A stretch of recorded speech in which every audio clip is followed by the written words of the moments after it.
Are you a brewhead? I'm a brewhead. Are you a brewhead? I'm a brewhead. Y'all are brewheads? Yeah, we brewheads. So pour a glass of craft beer, we can do this. Yeah. What's good, y'all? This is Cee, certified brewhead. And I am Nathan from NathanDoesBeer. And welcome to episode 151 of Barenaked the podcast Adjunct series. Nathaniel, we are staying in the Kingston area, back-to-back episodes. Yes, we are. Back-to-back. It's been 2 long years since we have chatted with this phenomenal brewery, who have been rocking Kingston for a bunch of years right now. Once again, not what we wanted. We need to do it more often, but we'll make sure we will. And I think a lot has changed out there. You were there early this summer. I was there like about 2 years ago, just under. So I'm excited to see what's been cracking, man. This is going to be a fun one. Too. I have a feeling it's going to be a wild one with these fellas. So, folks, please welcome Adam and Rich of Daft Brewing in the building. Brought the crowd for you boys. Welcome. Fellas. Yeah, thanks. Thanks for having us. Yeah, it's good to see you guys again. Yeah, man. It's been a hot minute, but I know a lot has been going on with you guys. People will notice immediately, even just the packaging has changed. So I'm excited to get the full lowdown on what's been happening. So first things first, shall we crack a brewski? Yeah, let's do it. So we just cracked a Barenaked Light Lager. Let's do it. Now this is so it's not that new, as far as like it's just new packaging. Yep. Okay. When did it drop originally? Like this year? No, so this would have been maybe a year and a half, 2 years ago. Like I said, we're trying to think if you guys drank this one. Oh, I see. And at the time, it would have been one of our first beers that was like permanently in a licensee with a restaurant. So sick. I was like, okay, in Kingston, yeah, we were working with them to sort of see what they wanted, and then we went with the light lager. And this became, I want to say, this became our first mainstay beer too. Oh, nice. So, like, right as on. far as like a flagship type of situation. Yeah. So prior to Barenaked, we were basically like, we had a lot of beers that would come and go, or there'd be a series where we would change something up. But Barenaked was the first like core beer that was always available whenever you came in. Okay. And you were saying like it was in the clear bottles, which is pretty sick. So that's what we were doing before, and it was just, it's just like a kind of sexy bottle, nice, clear, crisp, and you can just, crack it and get it and twist off. And it was great, but it was just we got rid of our bottling machine essentially. It was too slow and manual and a pain in the ass. And makes sense. May have the inevitable switch to cans, and makes complete sense. First things first, boys. Cheers. Great to see you guys again. Yes. Yeah, so this is our. Oh yeah, money. Oh, that's great. We needed we always had a light option on our menu, and this is one. A lot of people come in and they want a beer that tastes like a Bud Light or a Brewers Light, or a beer that tastes like a beer. Somebody comes in, they don't know what they want. Usually, what they want is a Barenaked. So this is easily our top seller in our tap room and our retail store, and it's great. Yeah, just a crisp, easy drinking lawnmower beer. Yeah, it's still got tons of flavor though. 4.2%, so it's like it's light but not crazy light. It's got everything going on. Super easy to crack. I see what you mean, man. Lawnmower. Is this a corn lager? No, no corn in this one. Oh, okay. It doesn't taste like it's got the corn, but I mean, typically a lot of like even the craft versions sometimes do. This is ton. Yeah, the malt flavor is like really, really heavy. I find that maybe it's because of that, actually. Maybe that's why it's standing out. The lagers that typically look like this from crafters, would probably just slide in a bit of corn in there. So why did you guys opt for no corn? Was it sort of not you weren't trying to mimic maybe like the macro style stuff? I don't know if you would have a better answer to that, Rich. So I wasn't there when this recipe was first concocted, but off the top of my head, I can only assume that it was just for lagering time. Gotcha. corn, you're going to get that pretty heavy hazy at first. And I don't know what your guys are time limits on getting this beer out were at first, but I assume like adding something like flake corn's going to add like another week of lagering. That like Gotcha. at the end of it probably won't be doing much at conditioning like at 4 or 5 weeks. So yeah, it's probably just one of those things. It's like, hey, And why bother? Yeah, at the time too, it could have been. I'm just trying to think back a year and a half ago. We also did basically like a Mexican lager, and we called it A's, and so that obviously had a bunch of corn in it. So I don't know if this was differentiated from that or could have been it. That would make sense because it'd be kind of almost too much if you had the Mexican lager and this, and they are different, but like not like wildly different. Probably too much of the same shit on the menu there, which would make sense. I didn't know that about corn that it needs more time. That's interesting. That it just hazes things up because this is pretty damn clear. Did this have any what's the fucking word? I don't know why I'm blanking, but like a refinement process to clarify the thing. Oh, biofine, yeah. Okay. Yeah, because it's looking great. It's super good, man. Yeah, I'm not surprised. So this one now, like you're saying, is the first proper sort of flagship, and is it in any sort of distro, or do you have sort of maybe LCBO aspirations for this type of thing? So not for this one, but this one is in a handfuls of restaurants around town. Perfect. Yeah, so we do have. I guess that's one thing. I didn't give it to you because we're going to be changing it out of the LCBO, but we do have one beer in the LCBO. It's a blackberry sour IPA. Nice. But we are in the process of, like, I guess we kind of just finished the decision-making stage of what we're going to be putting in this place. News. Yeah, Ooh. so we're going to be putting a dry hop pills there. Hopefully. Yeah. Nice. Would that be a year-round, or is that a seasonal? So we're thinking that would be a year-round. So historically, it was a seasonal, but it's just like a great beer. Like when we sell it, it disappears. It's super crushable. Great flavor profile. And so we were really tinkering and hemming and hawing as to what we wanted to put in the LCBO in place of the Follow Your Nose. And yeah, I think we're going to go with our Pilsner. That's a cool idea, man. I asked. And is that one of the cool cools, or am I thinking of something else? Oh, it is. Okay. Nice. That's is there variants of that? Is that what you mean by one-off? That one's like a seasonal one that I think we've only done it like maybe once, twice a year, maybe. Yeah, so we probably like brewed like 4 or 5 batches of it. And so I guess each time we have used a different dry hop. The only one that we've doubled down on is we did one release like several years ago with Bar Rouge, and it was like phenomenal. It's probably like one of my favorite beers we've put out. And then we did it again with, I'm not sure if this was next year or the year after, that we did it with Bar Rouge again. Okay. And it was still very good.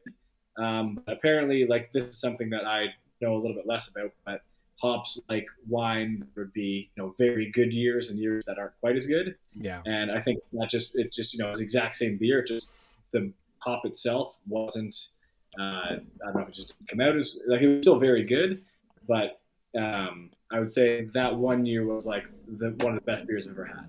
Interesting. So I think to counter that, I'm not sure what we're going to do as the other hop, but I think we're going to do a blend of hops and a dry hop too. Yeah, so I don't know what we haven't really talked too much about. I don't know if you guys have been spitballing. Yeah, we've been spitballing. Right now we're thinking about still having the Bar Rouge in it, but very significantly lowering the amount and mixing it with Sabro. Ooh, okay. Like strawberry coconut. Yeah, the sweetness from the Sabro, like, probably. I think the issue, I don't think I ever had a chance to try that, but I think the issue with that batch of Bar Rouge was that it was just like, it was a little too on the earthy end. Okay. And we're thinking that Sabro would really cut through the earthiness while still getting like the sweeter notes of the Bar Rouge. So. I like that a lot. Nice. That's actually the one that I had. I was just double checking. I had it in. I remember I had it was right before the pod. It was September 2021. It looks like, according to Untapped. Here, I had that. a friend was up there from Montreal and brought me a bunch of stuff back, and that was the first beer I had from you guys. I was like, "Fuck, this is great." I think that's when we reached out to do the pod the first time. Okay, yeah, because that was so damn good. Okay, sick. So that's really cool, man. I really that. That's such a great idea. Doing like a dry hop pills as a LCBO. I feel like that could. I imagine that the sour IPA did well, but I feel like would it be accurate to say, or that it's more likely that a pilsner will probably move some numbers a little more in that market? I would say it was not even so much a reception part of the as far as like our sales for the LCBO. So sales were going fine with the blackberry sour. Like it is a great beer. Like I want to say that it's our highest ranking beer on Untapped. Like that was one of the reasons why we chose it. Like it's a technically complicated beer, and it like so basically we would be filling LCBO orders because we'd be out with like the same day that we are canning, and we were kind of like just keeping up with demand and saying no to LCBOs because we couldn't brew enough of it, kind of thing. One of the reasons is because it's also our most expensive beer, so it probably wasn't the best decision to begin with to put it in. But it's also a little bit niche. So like, right, it's a fruited beer, it's a sour beer, and it's an IPA. So if you don't like any one of those things, then you're probably going to pass on it. But it's also like maybe that plays in its favor as well, right? Just because it is kind of niche, it's got a lot going on, and it is a great beer. But it's also, I think, with doing something like cool, it just has a bigger reach. So like with Follow Your Nose, it's kind of beer, it's 6.5%. It's got a lot going on, so you are likely to have one, maybe two in a night, but you're not going to sit down and drink a 6-pack of Follow Your Nose kind of thing. So, gotcha. Hey, you never know. You said it was a blackberry one? Yeah. Okay, but it's not like super bright red. Interesting.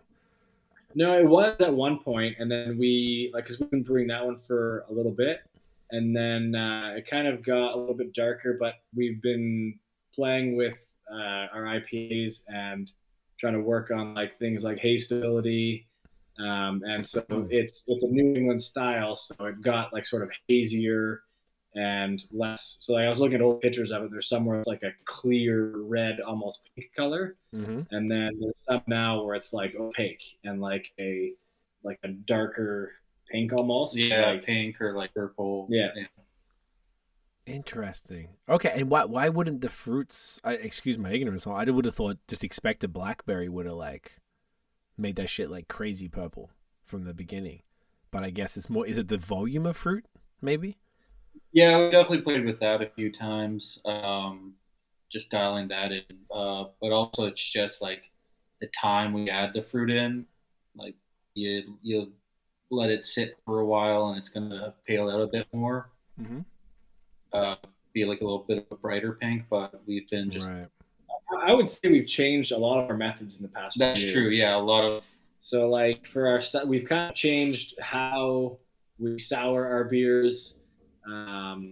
When and how much fruit we add, and then the malt profile would have changed quite a bit. Just probably more cereal grains to help with haze, and I think that was probably one of the big changes from the malt profile. And then I want to say probably the only thing we haven't fucked with too much is the hops. When we add the hops, I don't think too much. Not really, unless it's an emergency or something. But yeah, no, like. That's pretty much been it. I think maybe the cereal grains, just so that suspended starch has something to do with it. Gotcha. Okay, that's sick. Yeah, I have heard that a lot about the haze. That probably most of it is to do. I mean, there's yeast obviously, but the actual grains that you're using are super important. So that's interesting to hear from you guys as well. You guys were doing. I'm pretty sure your stuff was like pretty damn hazy a couple of years ago, though. Am I remembering correct, or was it? It was, right? Yeah, I think two parts would be one that we were probably just doing more hazies now, Gotcha. And like even like so the cool that you had probably wasn't hazy. The last edition that we did, that one was hazy. I think we're gonna go back to the more traditional, not hazy when we do cool. But so I know that like even some of the haze, like 2 years ago when we did a hazy, if let's say that we cracked, can of it that was like 2 or 3 months old or whatever, it would just be noticeably less hazy. And so we've been working on our, haze stability, right? Just so this bottles. What's the secret to that? If that's something that you can share, like what have you found at least that sort of changes the stability from before to now? I think one of them would just be the percentage in our malt bill of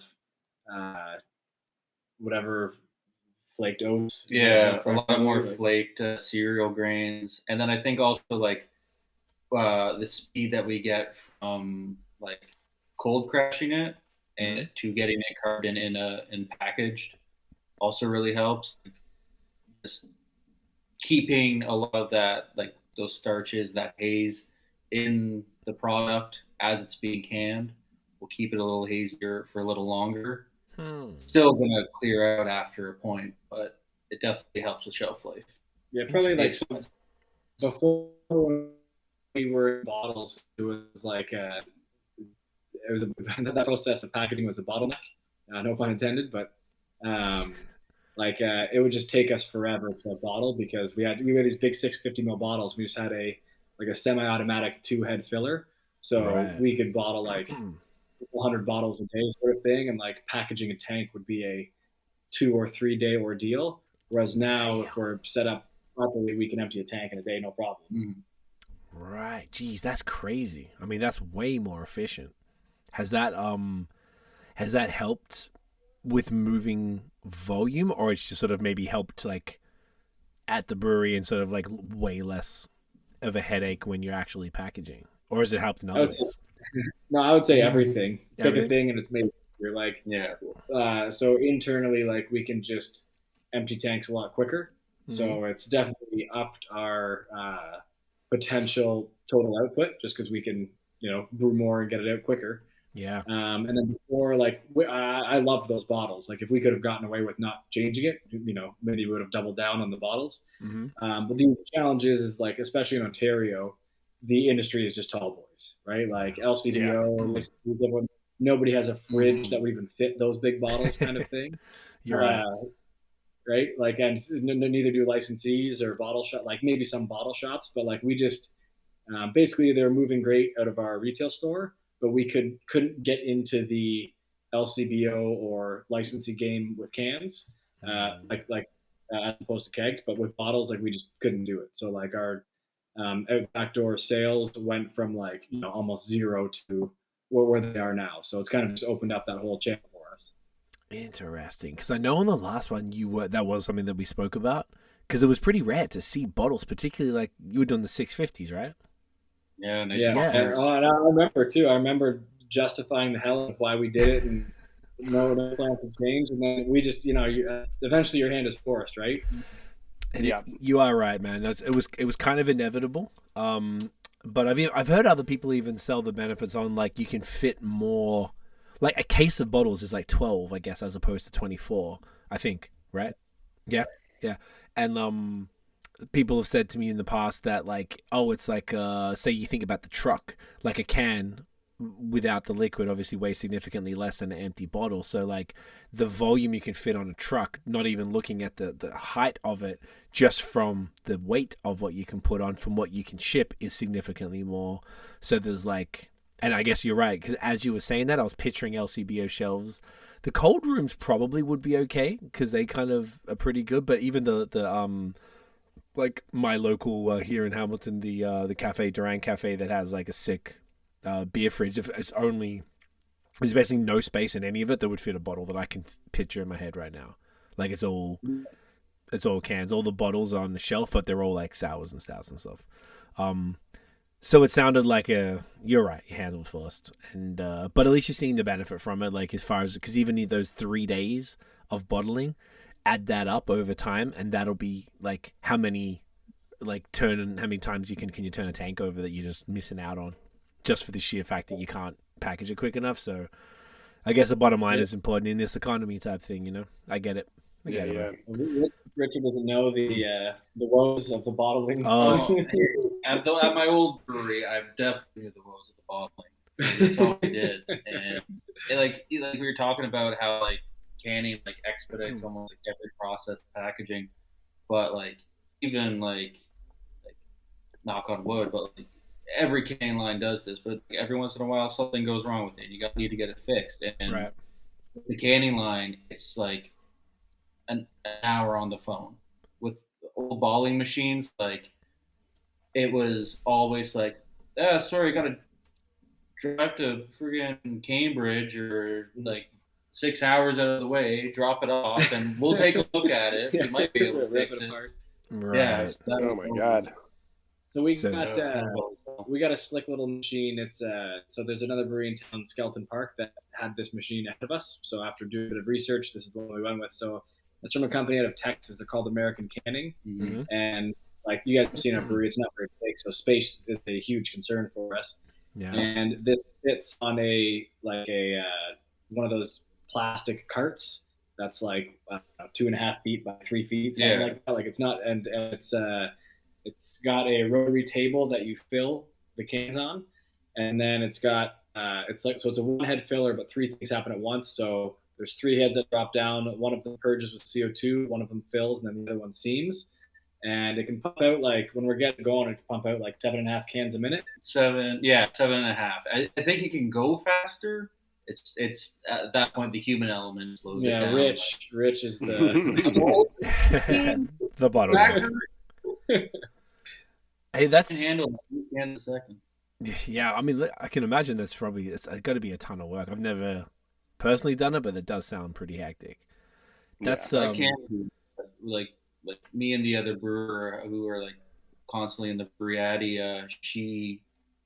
She's quick, like way faster than me, and like what takes me probably like 6 hours, she's like 5, maybe 4.5, just because she's zooming. right. Wow. It's a headache. She goes too fast. Gets her headphones on, and she gets in into her murders. the zone. Oh yeah, listens to the 100 Murder podcast, and she could do anything. Oh yeah, the murder podcast. Oh, We had oh man, my girlfriend used to love them. We had to stop it. That shit gets in your head. It's bad. I They're can't funny. listen to them because I start stopping and I'm like, what? I can't believe that happened. Yeah. I gotta take out my Google. I'm like, is this real? It becomes a whole thing. You go down a rabbit hole. It's over. Oh yeah, like, not now. I can't brew this beer right now. I know the No, boil. sorry, guy. I need to find out what happened to Yeah, this girl yeah. in Arkansas. Like, yeah, it's fucking wild. To be honest though, like, So- sorry, Nate. All I want to say is this: I love go how ahead, the go ahead. I love how the cans look. Like your labels, obviously we were dapping them up on the last one, and I still think they're some of the most exceptional labels in the province. They're just so fucking attractive. And now, obviously with the metallic and the it's just they're so cool, man. And they look sick. Like I had the day they arrived, chucked them all in the fridge. They just looked cool. My girlfriend was like, oh. Because she remembered from when she didn't come down with me, but she knew who you were and she'd seen the stuff before, and she even pointed out like, hey, she never says anything. And specifically, yeah, that looks sick. I think they look really great, and I can imagine this standing out aggressively on like an LCBO shelf, licensee, bottle shop, whatever. I think you did the right thing. As much as like the bottles were a fun little like, unique thing that you guys were doing that is still sick. I think this will definitely. This works immediately. I didn't, because I think of Daft, I think of bottles, and I think a lot of people do too. But immediately I was like, oh, yo, these are fire. These look great. So, killed it. Yeah, thank you. So the Barenaked one is actually, we've kind of got like a template now, and I think this is the only one that doesn't fall into, I guess it kind of does fall into our template. But Probably just stands out a bit more because it's on mostly the white background. And the naked men. Yeah, that too. Don't forget that. Well, I mean, that's a bit kind of a theme on some of the other ones as well, but we'll get into that. So we should get into the next beer.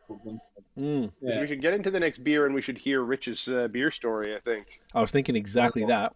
So the next one, we pre-planned all this. Alrighty, we are doing Thirst Trap, another naked man on the can. That's what the fuck I'm talking about. That's right. Is that the episode name? Another naked man? just can't help ourselves, apparently. You know what? I'm here for it, boys. Here for it. I'm writing that down. Okay, so I don't think I've had this one before. Is this a relatively new beer? Yeah, so Thirst Trap is maybe it predates you. Oh, for sure. Most of them do. Maybe a year old. So this one was actually, so we have like a lot of our IPAs, for the most part. If we brew 6 IPAs, then 5 of them are going to be a New England hazy, and it'll be like let's say north of 6%. Some of them might have fruit in it, might not. Maybe lactose, might not. But this one is a 5% double dry hop IPA, and it was sort of designed to be a bit more approachable for licensees.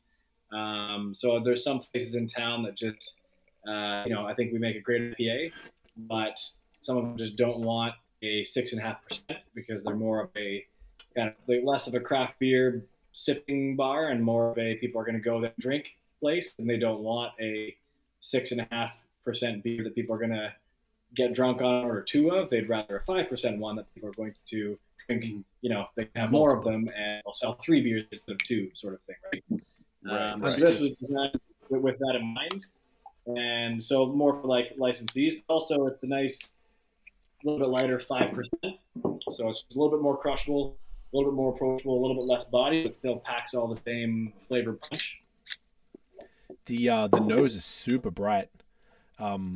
Which I'm loving. Question on this one: 5%. Is there I know that there's no it's arbitrary, but is there a reason you went with IPA as opposed to pale ale for something at 5%?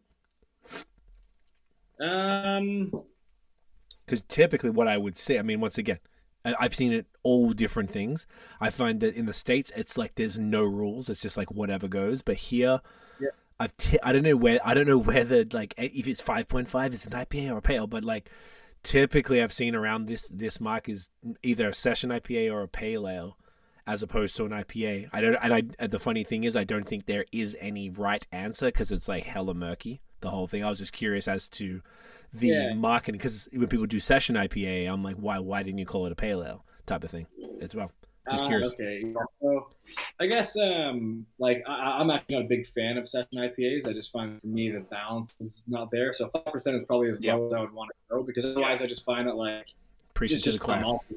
Yeah. I'm with you on that. Neither of us are fans of them, and I think it's just even just calling it a session IPA. Immediately, I'm just like, yeah. When I think of a session IPA, I think of a 3.5% or 4% or something like that. Right? Something where I don't really want much hops in it.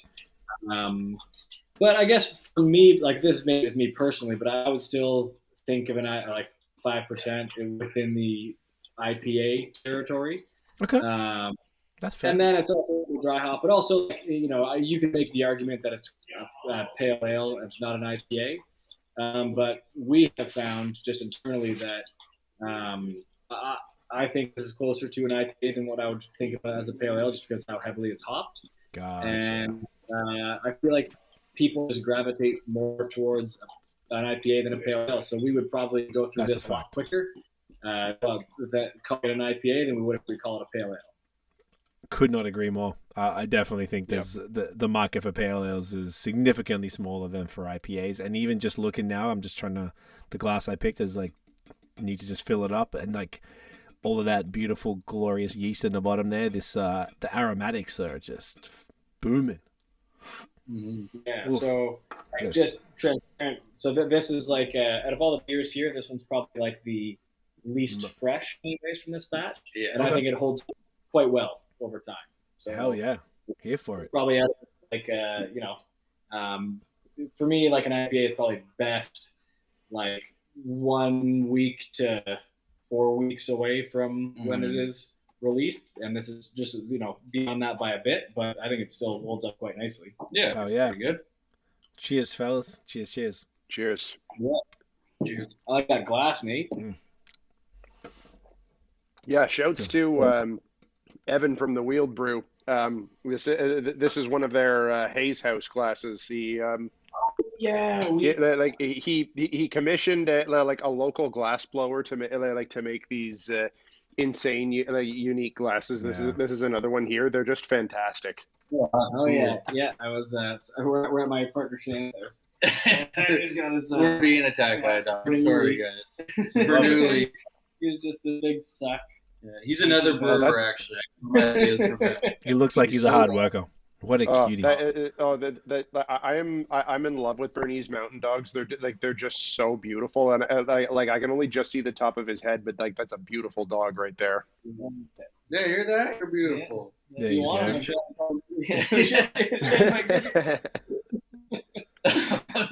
He's a lot. Oh no. Yeah, I was at the Wheel Brew. I think I was driving home from. Maybe I was going to Grave. That was the time I was going to Gravenhurst. And we popped by Sawdust, and we stopped by the Wheel Brew. And he was talking. I don't care if he showed me that glass or if he was just explaining to me the glass that he was going to make.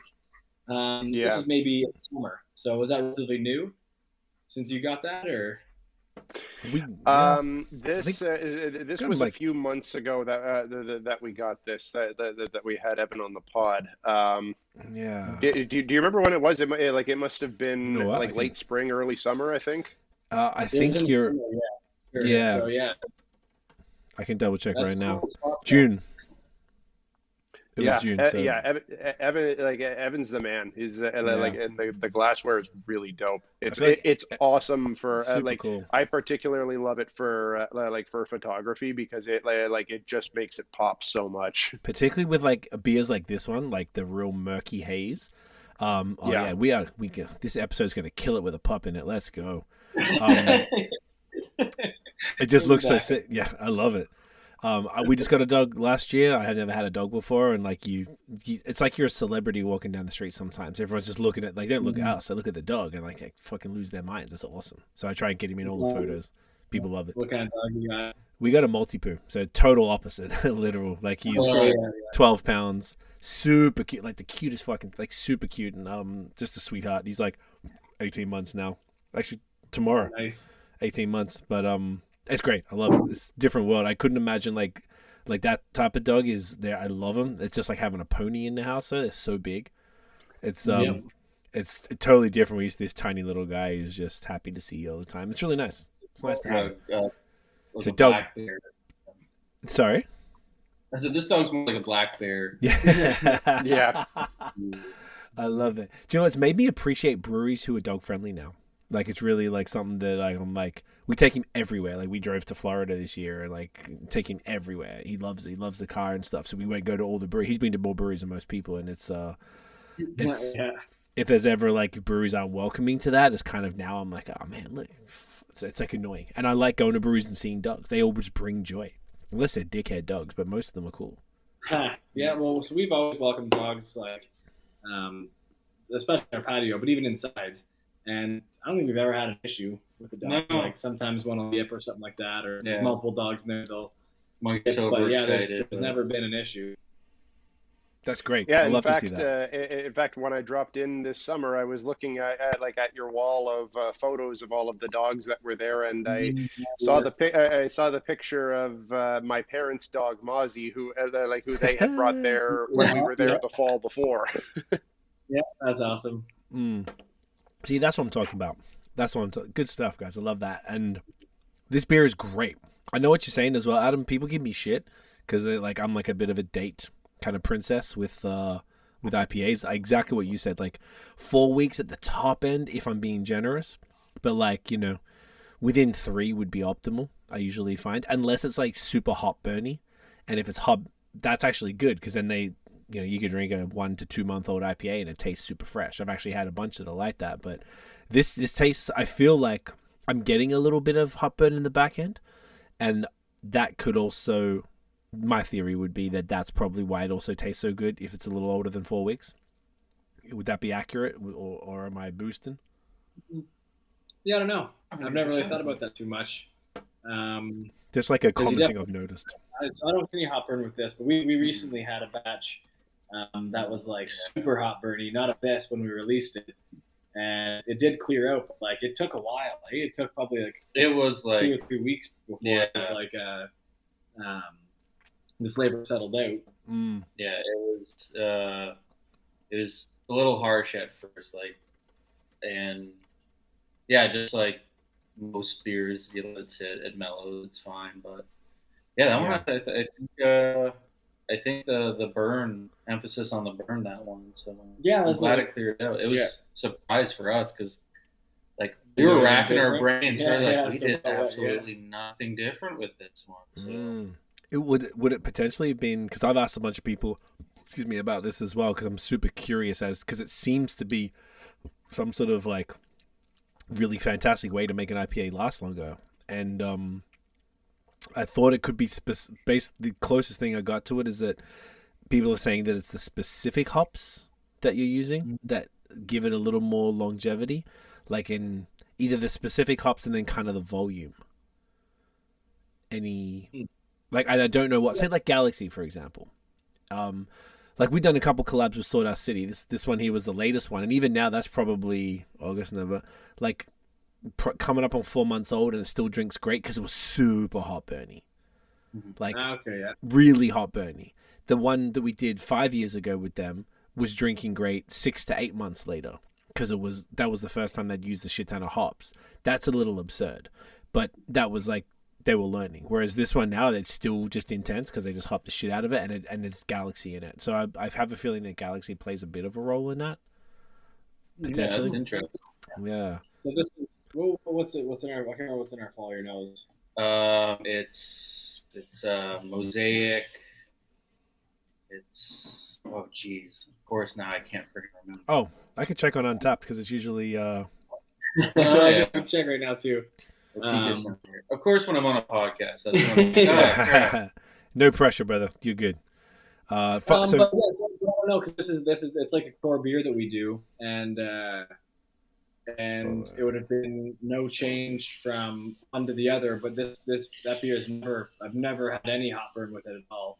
Okay. So I don't change like we were trying a new hop or switch the profile or anything like that. Yeah, it could have been it could have just been the fact it could have been like a different batch year that we got, like or from a different farm, like kind of something about it, like certain alpha acids were a little higher than they should have been, or something like that. It's hard to say. Yeah, like so as far as like our hop, I guess it's going to remain a mystery to us as to what happened that time. But like the longevity of a beer and the hop you use, that would make sense to me, just depending on how you use it and how much you use when you use it in the process. Just as like hop is a natural preservative, right? So how much you use, what type of hop, how much acids you're pulling out of it. I imagine all of that stuff will factor into how long it's going to make the beer last, right? Yep, definitely. I wonder if there is any exact science on it because it's all like hypothesis at the moment. But it's what you made me think about is if you could intentionally create hop burn in your beer as a way of like adding shelf stability if you want to like ship overseas or something like that, right? That's a great idea because they won't get it till it's like a month old. It's in its prime instead of slowly on its way out. Yeah, that's a good point. No one's really specifically. Nate, and correct me if I'm wrong here, I don't think anyone was spoken to has specifically said, like, this is the exact cause. It's always Galaxy, and if you do X, then it results in it. Like, I feel like it tends to kind of just happen, and nobody seems to, like, have any sort of exact thing. And when it does, it's sort of like, it's a little bit harsh at first, and you usually see the reviews if people are type, whether it's Untapped or online, people will say, a little bit harsh now, but give it a few weeks and it should be right.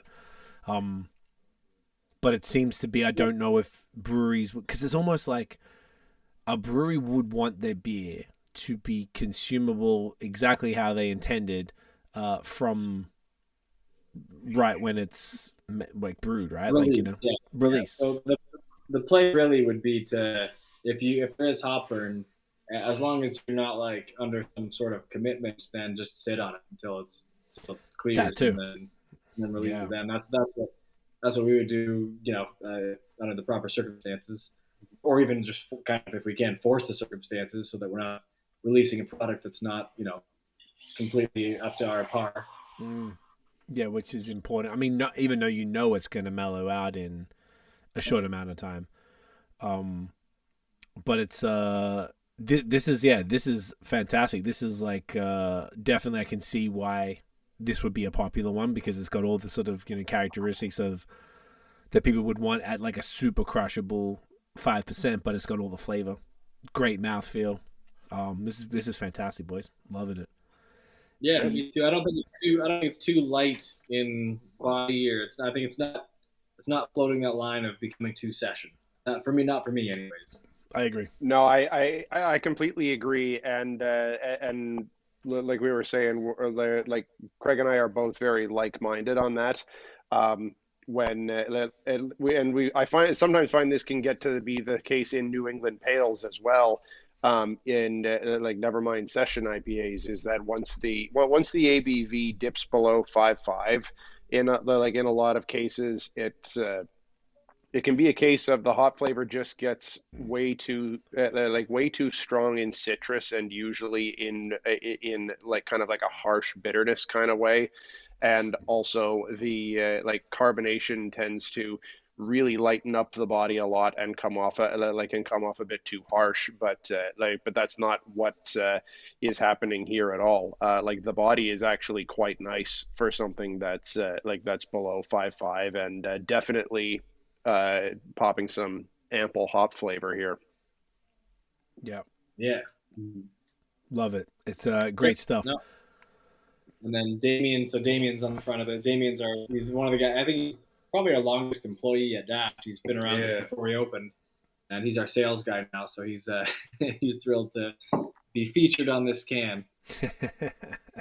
It's genuinely hilarious. If you guys are just listening and not watching, go to Daft's Instagram and check out the obviously this is an original photo that the artwork is made after. Yeah, so I'm trying to think as the reason for this post. So it was a part of another nude shoot. Yeah, it had to be. I really hope we just didn't find him like in like the back room one day. Like, oops. Wouldn't put it. Going through his phone. Damien opens up an invite in the summer. So when we release our Never Nude for the first time in the summer, he usually opens up licensees that here's their opportunity to request that he delivers a beer and nothing but his Never Nude shorts. Yeah. I would highly. Fantastic. If I owned if I was a licensee, you goddamn right I would. Like, you better come through. I don't want to see a shirt. Come down to Hamilton. Yeah. Oh, do you know what? That could be good. I feel like there's a lot of places that could do. I mean, look, I wouldn't ask him to do that in November because it'd be a little nippy. So he'd be welcome to wear that. But we were in Hamilton not that long ago. Actually, we did a collab with Merrick. Yeah. We've got a keg of it waiting at our spot where we're gonna finish one sour and then we're just gonna release it on Friday and it'll disappear right away. Hell yeah! What's the collab? I mean, this episode will come out in a little a few weeks, so we've got some time to, if it'll probably be out by the time. Yeah, it'll probably be coming on by then, but it's a mojito sour. And it's quite nice. Sour. Nice. Is it both sides? Is it going to? So there's you guys are dropping one and it's coming on their side too. So they've already released it on their end. Okay. And then we got they gave us a case just to basically drink. And then we got a keg, and we just haven't released it yet just because we're waiting for our beer board. We have a fair amount of sours on our beer board right now, which is we're kind of getting out of sour season. Gotcha. So we'll just release that one once we finish the other one. It'll probably be around next week, and then we'll release it then. But it's quite nice. Like our sours, I guess we don't even have any sours in this lineup. That's why I guess. You know what? It's because we just ran out of the plum mint. Oh, yeah. But our sours aren't too tart. Like, they're definitely like notably sour, but they're not like mouth puckering. And not to say that the one with Merit is, but it's definitely a bit more sour than ours, which I actually quite like just to mix it up a little bit. Mm-hmm. And it's great. It's a super refreshing and like I'll say delightfully tart beer. Hell yeah, delightfully tart. Nice. I like that. Delightful, such a sick word. So let's get into Rich's beer history, just so we have that on the pod. So Rich, tell us about how you specifically got into beer and how you ended up at Daft, brother. Yeah, sure. Yeah. So like, I started out as a fan, like, and a home brewer, like a lot of brewers. But I started like in the industry back in British Columbia on Vancouver Island. Nice. Right downtown Victoria at the Swans Brew Pub, where I started out working at their attached liquor store, and then started doing sales for them and as any good sales guy knows, you gotta have product knowledge. So I went to a couple of brew days, watched the guys do their things, learned as much as I could, and kind of realized through that like I was like, I think I'd rather make this stuff than sell it. So an opportunity came back here in Ontario. So drove back across the country, and unfortunately that opportunity fell through. So I was kind of stuck looking for something to do, and a friend of mine was like, "Hey, a small little brewery in Kingston. It's now where Skeleton Park is, but there used to be a small brewery there called Kingstown. They were like looking for an assistant, so I was like, sign me up. They gave me the job, and from there I moved on to Stone City Ales, where I worked. I both worked and worked my way up to like the last head brewer there for about three and a half years. I can't remember. It was a lifetime ago. but yeah, I worked there and with Rich Semper, Fine Balance, and Eric Peterson. I just missed Justin, but he came in a lot. He's we bumped into each other a couple of times. He's a really nice guy. Good cat. Yeah, great guy. And the stories I hear from Rich Semper, he seemed like a really knowledgeable guy. Well, is a really knowledgeable guy. And the beer he makes on Matron is fantastic. And then once Stone City was sold, I kind of was like, well, I think my time's done here. Did a small stint in prison. Working in a prison. Either way, not as cool, but okay. And then Ryan hit me up and was like, "Hey, we might need some help in the brewery. Do you want to throw a resume in?" And the rest is history, I guess. Nice. And I've been with Daft for like 6 going on 7 months now. Yep. Just learning their system, learning their ways. Have you been good? No turning back now. Buddy. Yeah. I think I signed a contract for life. So. Yeah, you're stuck.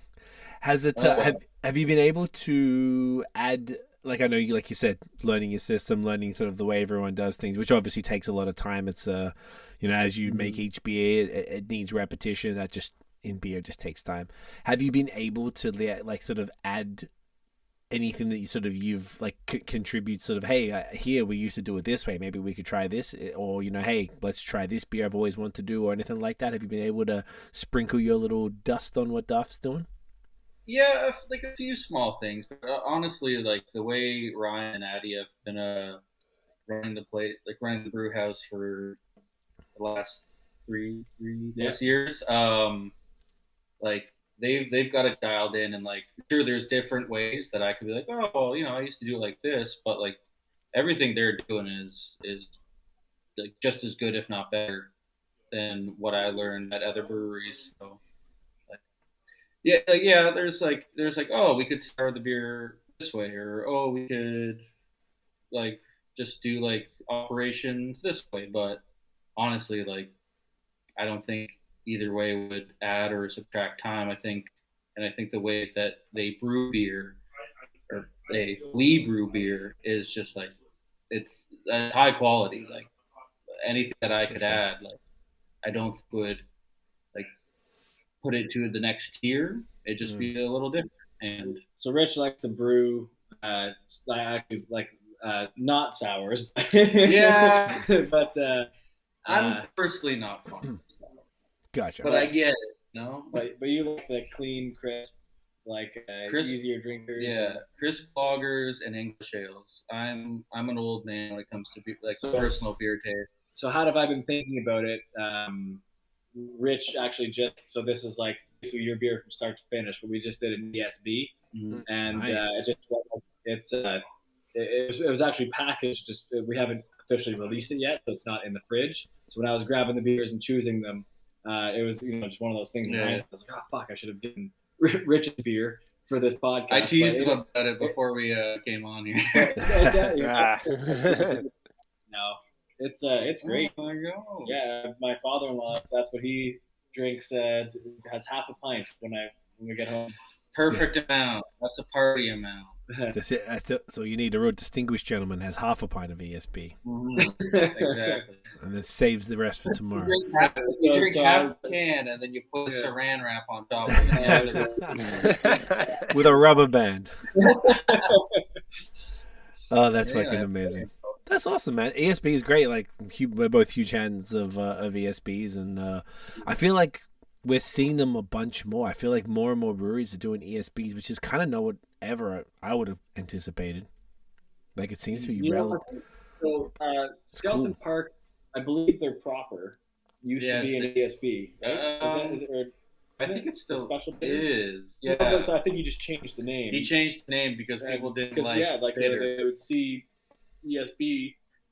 Ooh, can of bitter. Just like the people that don't know what it is would just see it and would turn them off of it, and then he changed it to proper. And I think that his it's just a marketing thing. Mm-hmm. Gotcha. That's cool though. I feel like they seem to be popular even amongst the kids. You know, the beer, like not even just the older blokes that like the beer nerds are digging them. I feel like I just feel like more and more breweries are doing them that you wouldn't sort of pick to do. I wouldn't have picked you guys to do it. When we did the podcast with Barncat, rest in peace, they sent, that was the first time that I think it was last year before, something like that. And when they sent that, it was like, huh, interesting. Why did Barncat send an ESB? And then I feel like from then, I feel like it was just more and more common. And I don't know. I love them. I think it's a great choice, and they're a fun little addition to the lineup of the brewery. It's great shit, man. Yeah. Well, so we do a lot of beers. We'll see how our beer board navigates itself over the next year or two. But Ryan brews a lot of beers that are like adjuncts, have weird twists and turns along the way, and he brews less of the, I'll say, more traditional BJCP style guidelines kind of beer. Mm-hmm. And so when Rich came on board, we wanted to give Rich and Addy both an opportunity to be like, okay, you guys choose a beer you want to make. And typically those are it makes sense if those are beers that the ones that are the beers that Ryan doesn't specialize in, or just doesn't focus on or whatever. Right. So, gotcha. We we're trying to maintain a bit of balance on our beer board where it's not just IPAs and sours and a light lager, so that maybe there's another offering if somebody comes in and they're not a craft beer person, or someone that wants to go to a bar and have a pint kind of thing. Mm-hmm. That's smart, particularly, yeah. And there's nothing wrong with the sort of bunch of IPAs and sours or whatever, because that's sometimes what breweries do. I don't know. I'm not mad at that, but I do like the idea of particularly in Kingston, probably it's not there isn't a shit ton of breweries, and maybe there's people who aren't as familiar with stuff, and it's sort of maybe a bit of a middle ground for the lager and the ESB to kind of warm them up, and if that's what tickles their pickle, then can come back and try the other stuff. So it's smart move. One beer that we get asked for apparently pretty often, from our front of house folks, is an amber. I guess a lot of people come in and ask for an amber, so we do a yearly homebrew competition. We call it the Thirsty Game. And basically every year there's different criteria as to what we accept for the submissions. And so it's going to be an amber this year. So I think we're going to be judging that in January sometime. Mm-hmm. And we'll have an amber on tap as well. Yeah, so if you're in the Kingston area, start working recipes now. Start dialing them in. Dial them in. Get your amber ale ready in February. It's going down. Yeah. $10 bill, for Richard, and you'll be the winner. I love it. Time for the next one? I think so. Sure. Hell yeah. That's the day off, right? Is that in the right order? So this is a little bit of a left turn from what we've been doing, and I'm very interested in this one. So this is Day Off. Strawberry peach and cream. That's fascinating.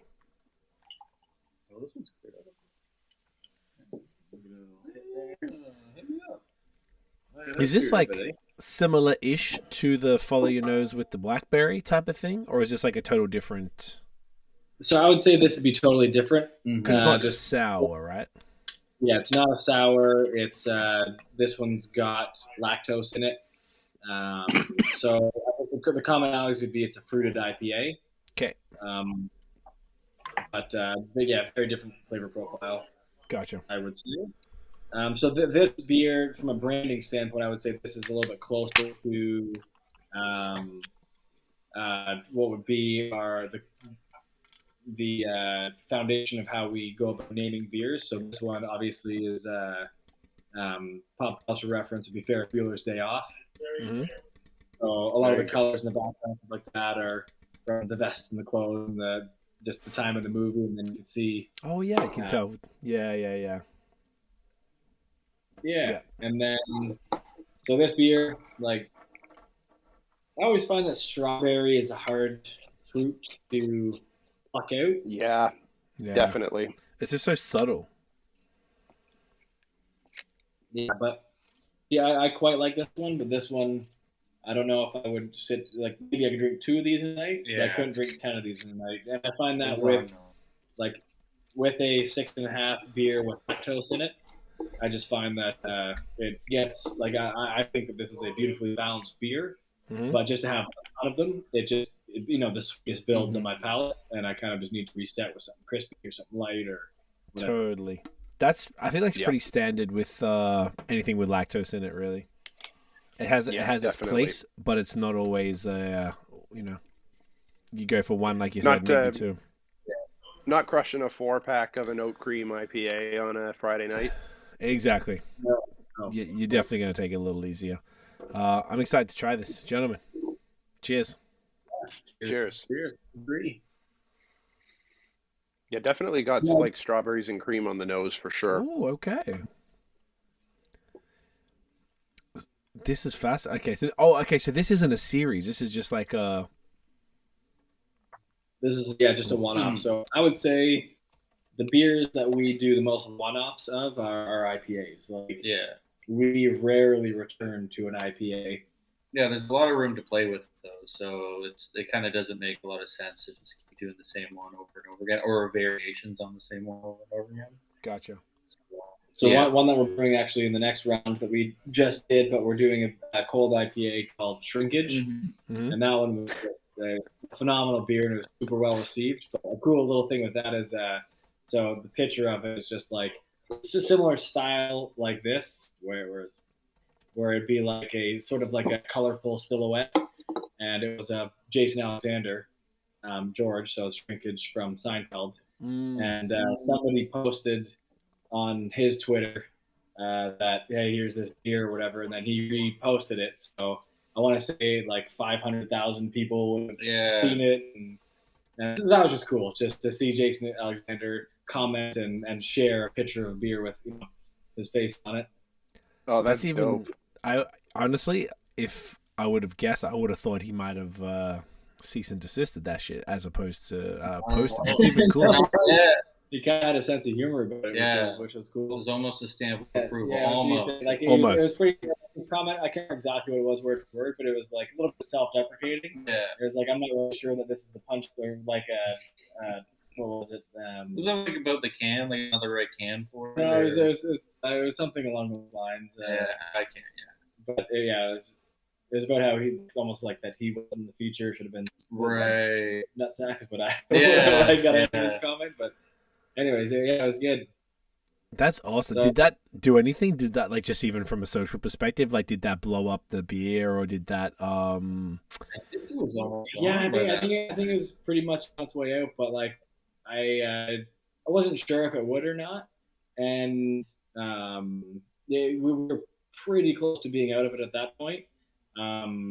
So I didn't really see like a huge influx of anything other than a few people, like were messaging me like screenshots of it and thought that it was pretty cool. But I didn't really have an opportunity to drive sales because it was almost gone. Gotcha. Okay. I wasn't sure if we would get like, say, follows or like engagement or something like that. Just we didn't post. I think one of the reasons why we didn't see a huge influx is because we were never tagged it or anything like that. It was more just about the pitcher and the beer, and then it was also on Twitter, which we are just like I logged into our Twitter account for the first time in years to follow the show, but we're not really active on that platform. Yeah. So Gotcha. the That one makes sense. So we've had, I'm gonna say, unless I'm missing any, we've had like 2 cool things that sort of were briefly viral. And one of them was, this is back when we had our bottles, but we had a beer called Diamond Hands during the the Wall Street bets. Yeah, and GameStop. We were getting like attempted orders from like all over the states, and we've never had a beer that sold quicker than Diamond Hands. Jeez. Like I think we sold out in like 2 days after we released it, and it was a shame because people just wanted to have the name, and it could have been anything in that beer, and it was like a aged special release saison that was like would have been something for people to appreciate, but they just wanted the Diamond Hands. It didn't matter what was in it. That sucks. So my buddy posted a picture of it on Wall Street Bets during that shit show, and then so it was just on Reddit that it kind of exploded and got however many likes and whatnot, and we were getting people come in from Kingston that saw it on Reddit, which has never happened before. Mm-hmm. Interesting. Wow. That was pretty big. That's wicked timing. So it's really just like capturing the sort of cultural like zeitgeist when it's happening. So it's So one thing that we haven't had a chance to do it yet, but we typically keep like a few layers of blank cans so that if something does happen really quickly, then we've got a good idea that we can just jump on. Then we'll just quickly order some rushed labels and fuck up our schedule and what we have, and we could jump on something like that very quickly, like within a week or two of a pop culture event. So we'll see what comes next. That's interesting. So that was that the first time you'd done that? The Diamond Hands? So Diamond Hands is pretty quick. That was the first time we did that. And then with Shrinkage, that one was planned. And then we're gonna come out with like a counter, but it just never. Our label guy, my partner Greg, who is out in Calgary, he was like about to go on vacation to Italy, so he just couldn't put it together in time. Otherwise, we would have done a follow up to Shrinkage and tried to get Jason Alexander to comment again, but couldn't put it together. That's okay. Did you have a certain quote or? I think so. It was going to be a follow-up based on his comment, and it was going to be, I think, Elaine on the front, and it was going to be something like "It shrinks." That's awesome. Yeah, do you know what? I've never heard that before. Like a brewery like proactively trying to sort of like capture a trend, because I guess the turnaround time is so long, so it's almost like you'd have to have like beers in the tank that doesn't have a name or a label yet, and if something happens that you could be like, all right, boom, and just like jump on. That's cool. And the fact that it's worked once before, like obviously it's not the optimal situation in that the beer, like you said, the barrel-aged saison doesn't go to the people who really care. I don't know. It's probably good branding and good kind of awareness, and particularly locally. Yeah. We're just at heart we're just a bunch of idiots that It's almost a constant at the brewery. It's just like, have you seen this? Do you watch this? Do you remember this? Like, you turned me on to that Danger 5 show, which is. Oh, did you watch that? I've watched like 5 episodes I found on YouTube, and it is ridiculous. Oh, it's so good. What's it called? Danger 5? Danger 5, yeah. I think is it New Zealand or New Zealand or Australia? I think it's Australia. It's just this like cheesy kind of like old. I think it starts off like 80s and then there's 60s. 60s. I think it was the 70s. Yeah. Maybe. It's been years since I've seen it, but the sort of the premise is they're like, almost like secret agents, and it's this like alternate history, and Hitler is still alive, and every episode their goal, as always, is to kill Hitler. Yes. And scheme. Yeah, so I mean, it's just ridiculous. Like it's kind of like low budget and like just beautiful entertainment. It's like a B show. It's insane. Like it's like if you took like the art department from, I don't know if you guys know this one, Mystery Science Theater 3000, that old show, and then just like mixed it in with Thunderbirds, and it's just ridiculous humor. It's almost like what's that movie? Team America. Yeah. Puppets.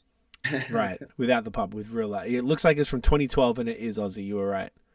Okay. Interesting. I never heard of it. Like, I guess I was here when this came out. That's great. So sometimes we get real subtle and it's with our pop culture references. I have a couple that I want to like spitball with you.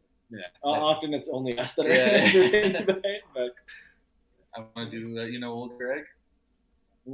Oh, I gotta show you Old Greg, and then I love that.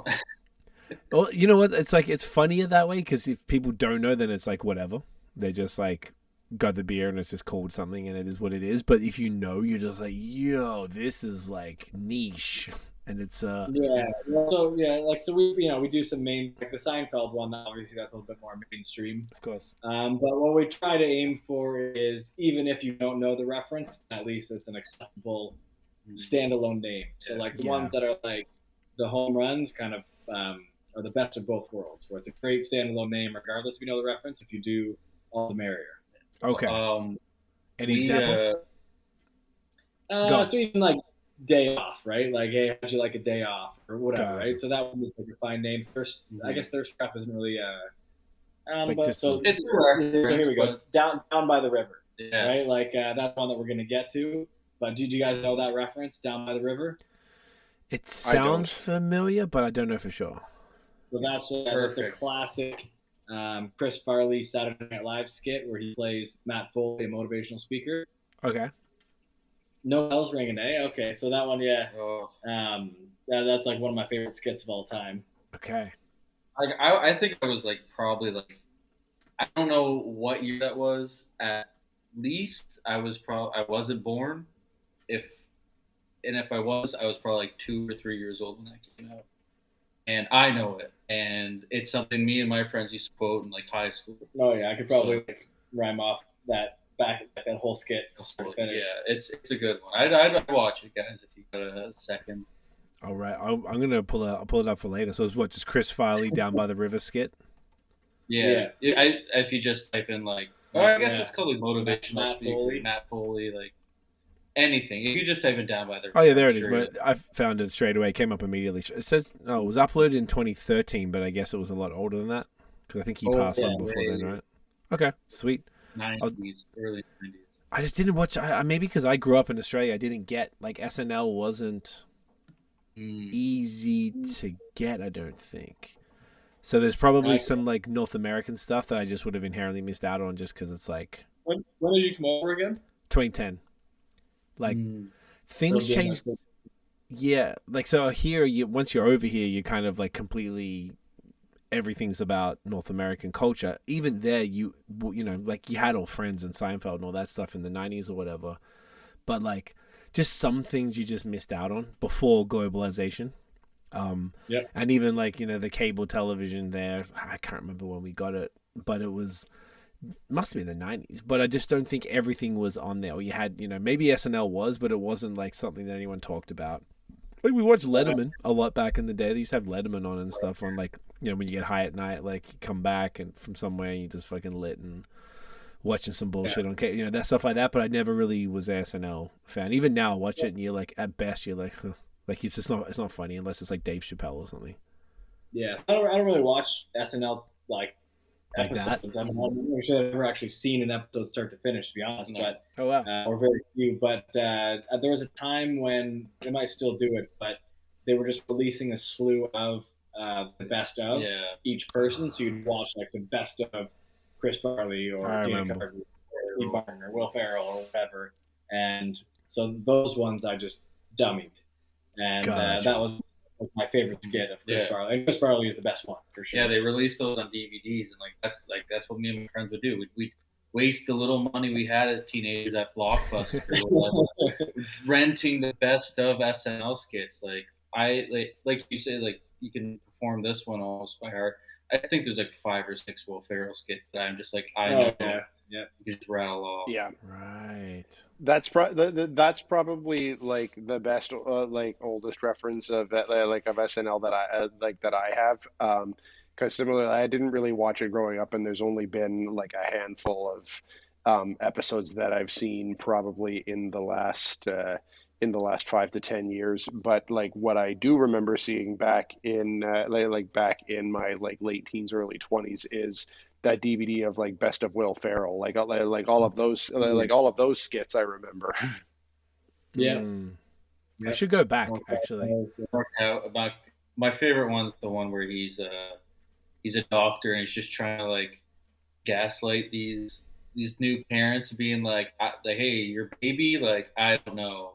Like my favorite quote, I guess still my favorite Saturday Night Live quote is your father will no longer have what we in the medical community call a human face. No, our baby shot. So he lost the baby at a fish concert. Who thought? I gotta watch this. We talk pop culture all day, but I think you blame me for it sometimes. Well, technically, it's sick that you guys are all, I guess the whole squad's into this stuff because it comes through and like I don't know, I feel like beer is usually pretty ridiculous, but it's like that's a pretty cool angle to sort of always have these little subtle references where it's either, well, not so subtle or kind of subtle, and like you feel like it's like an inside joke if you know it, and it's not super common.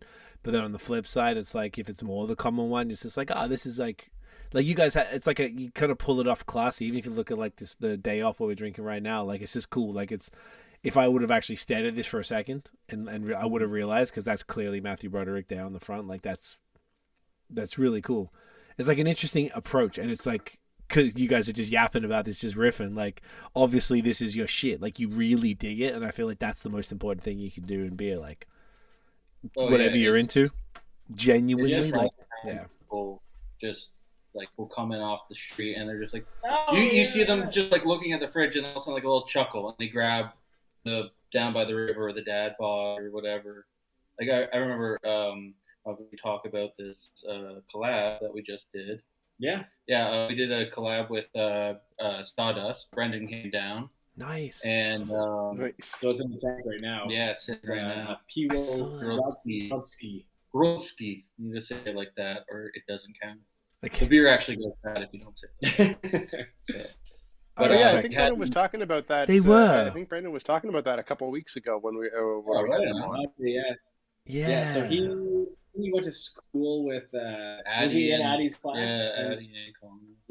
Yeah. So they're good folks down there. Like I think I was there just to drink one time before, like in the summer before the talks of the collab, and maybe I don't know if I pitched it to them then, but yeah. So we had them down, and then we're maybe going to go back there one time. But that's awesome. Yeah, they're good people. Yeah, man. Oh, love them. They're the salt of the earth. Sam's the best. Yeah, Sam's the fucking best. Jimbo's champion. Yes, they were loving you guys. They love you guys. Speaking about the reference thing, Sam made this beer called Sun in the Afternoon. It's just a pale ale. And it's one of the beers that Brendan came down with. And we're looking, he's like, hey, I got all these beers for you guys to try. Hell yeah, we love that. And I'm looking at all of them, and I see this one, and I'm like, is that what I think it is? And he's like, what? I'm like, is that a Weaker Than's lyric? Like the Weaker Than is just like a fairly niche Canadian like emo rock band from the mid 2000s that I grew up on and love. And I was just surprised to see that. And yeah, it is. Like I guess Sam's also a fan. And I was just like, this is it. I'm gonna keep this can forever. You know, I'm gonna save it for a special time. Maybe I'll go home tonight and put on a Weaker Than's record and listen to it.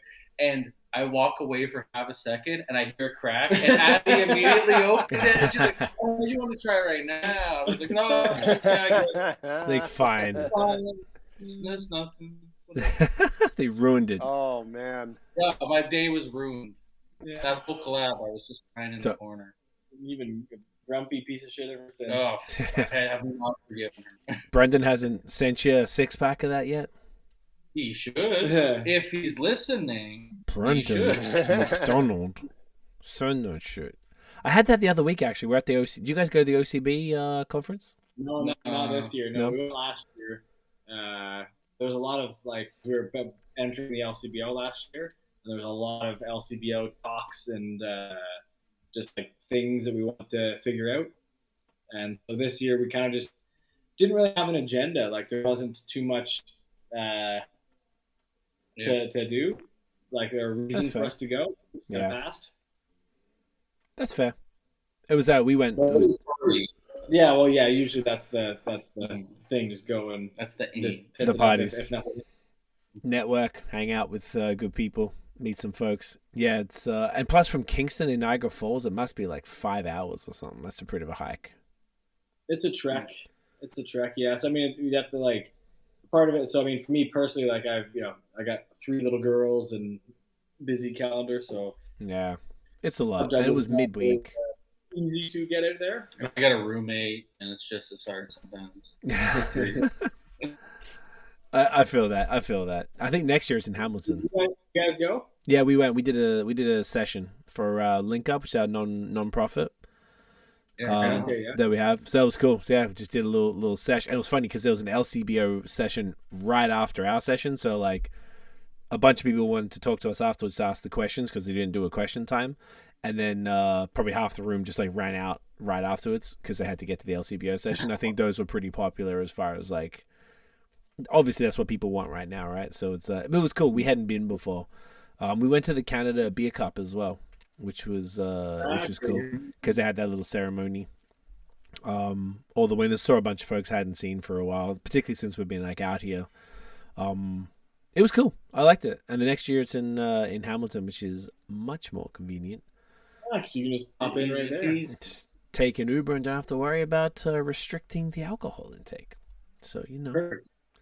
It was cool though, and people say it was nice just to sort of be in one place where everyone was just walking around and we didn't go both days. We just went to the cup on the one night, and then our session on that day and walked around. But it's sort of unless you I thought you'd bump into more people, but there was you mentioned the parties Jeff from town ran a there was an event at one place with punk bands or something, and I think that was the night everyone got messed up.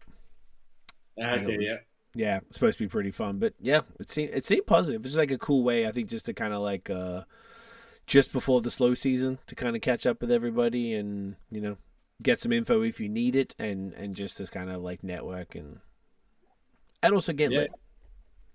Yeah. Yeah, it's a good time.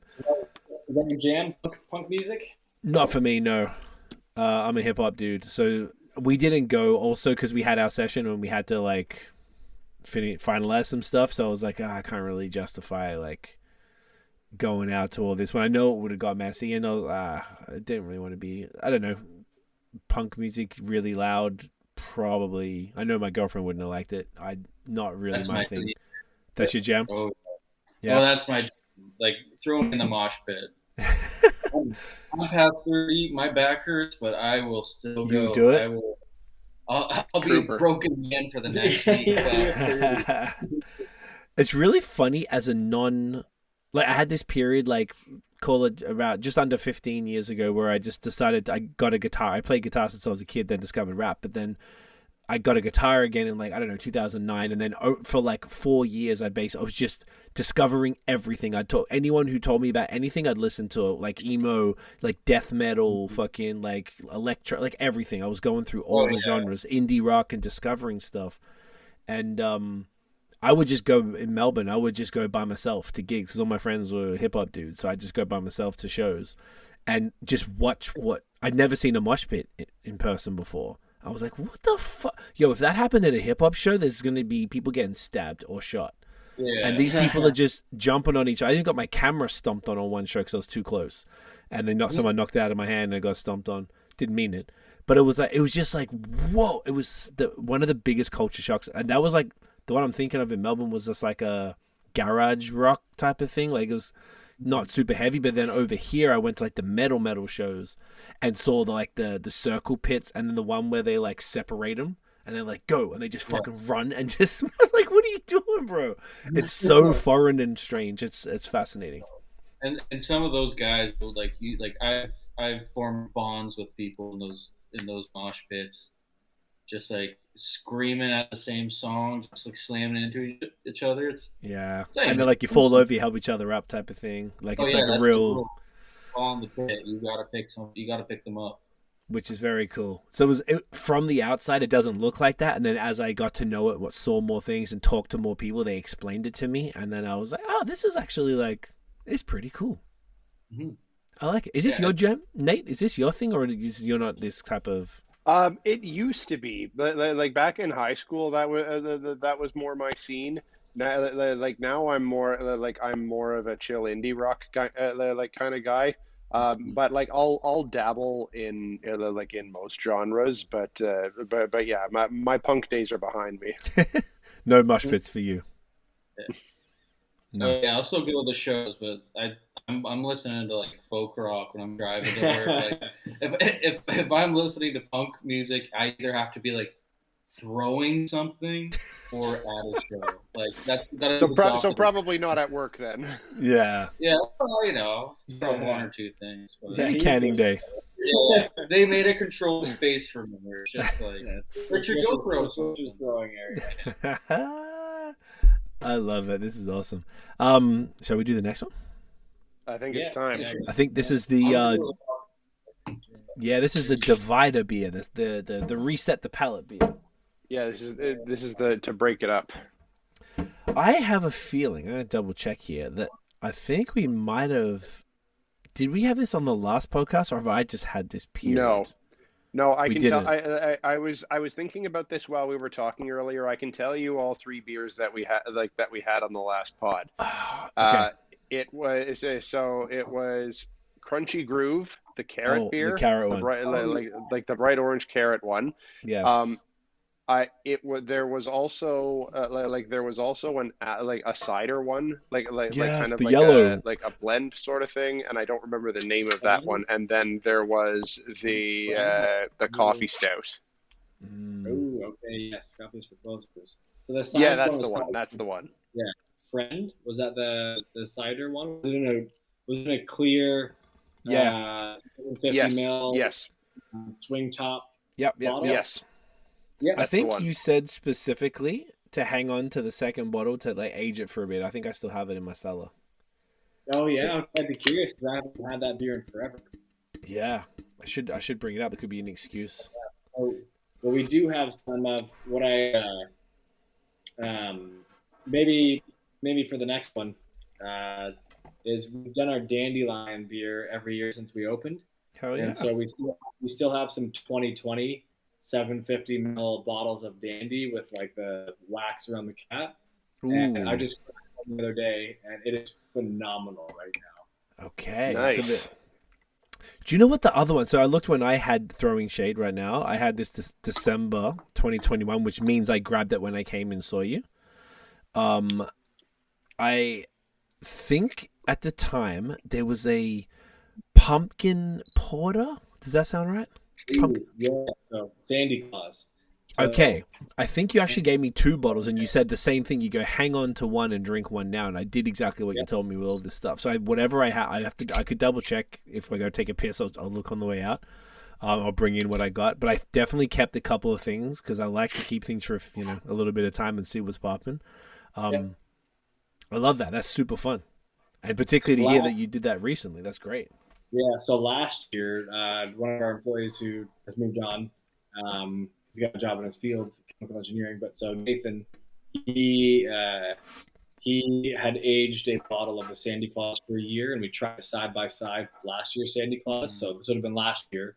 So we had a Sandy Claus from 2 years ago and a Sandy Claus from last year side by side, and the one from that had been aged for a year was also just phenomenal. Like everything about it. So it's a pumpkin porter.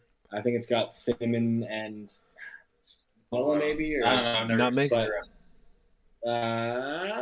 it's definitely cinnamon and nutmeg. It's some like nice holiday spice mix, but and it is so I can't remember. It's cinnamon for sure, and then there's one other thing. Maybe it is nutmeg and not vanilla, but so it is like the one that had been aged for a year was just amazing. Like. I find like when you age a darker beer, it like so some of the like roasty bitterness flavors mellow out a little bit, then become this like dried fruit, like raisin or prune, or it kind of gets that characteristic, and that just let like the spices just like were present, but were just like delicately balanced, and it was just a great beer. So and usually that beer, like we release it in October, and as long as we time it right, then we release it at the beginning of October.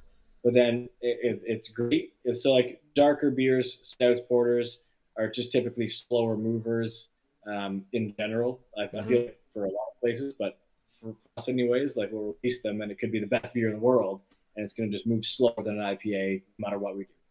Right. And so what we did was last year we brewed a bunch, but we set aside some to save for this year, and we just released it, and it was like my favorite beer on our beer board. It was just great. So it's gone. Like it did not last past October, but I think it only lasted like it was there like for maybe 2 weeks. Yeah. Okay. That's yeah, it is really good. That's fascinating. I'd be curious how it tastes after 3 years. Honestly, probably yeah. Great. I want to sip this beer and talk about this for a second, but then I'm just gonna like the cellar's like just right there, so I'm just gonna grab all the stuff and just we'll talk about it a bit more because that's kind of fun.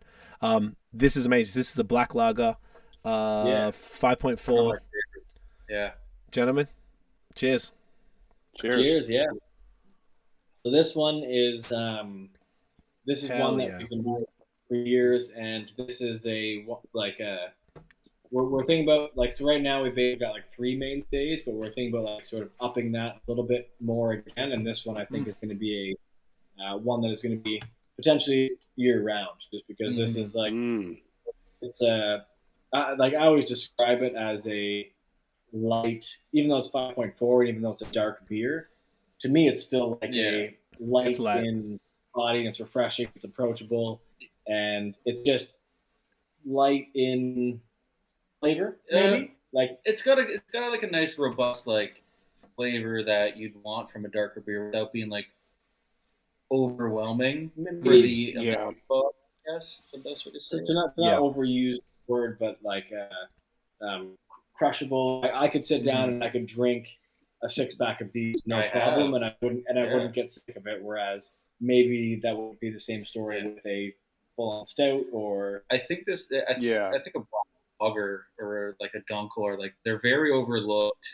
when it comes to being the darker option for brewery. Like a lot of breweries you see, and they're like they always have their dark beers. It's usually a stout or a porter or something like that. I guess technically would this just be like a Schwartz beer and not too different? Yeah, a little bit. Yeah, that's basically that. Basically, exactly what it is. But like it's a nice change from like the whole stout or porter, because it's light enough that people can still enjoy this in the summer, but it still has the robust, like roasty, chocolatey flavors. That's good in the winter. It's great in the winter. Like I would drink these around. I wouldn't stop. I'm not going to stop. Don't you dare. Yeah. Yeah, this is like, fantastic. Not that I wouldn't drink this in the summer, but like right now with the temperature dropping, and here in Ottawa right now there's a bit there's a bit of snow on the ground, definitely a nip in the air. Like this is perfect for right now. Like you're saying, the roastiness to it is like it's just comforting. There's something really nice about that, and like I'm finding this delightful like in this season right now. Mm-hmm. Yeah, I think it works. Like we have like diehard fans of this beer that like are drinking it in 30-degree weather, and I wouldn't say it's my first choice in that kind of heat. Like, hey, I understand it. I would if it was the only beer. Not even if it was the only beer available. If there's many other beers available, I'd take this over an IPA on a hot day. So like there's like I feel like even though I'm not the brewer, I don't develop the recipes or make them. Like with it, like you might feel this way about some beers, but like you might drink them and like it could be a great beer, but you're like like next time I'm going to dial up this or dial down this. Like when I drink this beer, I would change absolutely nothing. Like this is just, I think, just like a perfectly for me. Anyways, so Addie brewed this batch, and she is very proud about how it came out. She's like, I think this is the best one yet. I think it killed it. And I'm like, I've only tried one other batch besides this one, but I have to agree. I tend to agree. Yeah.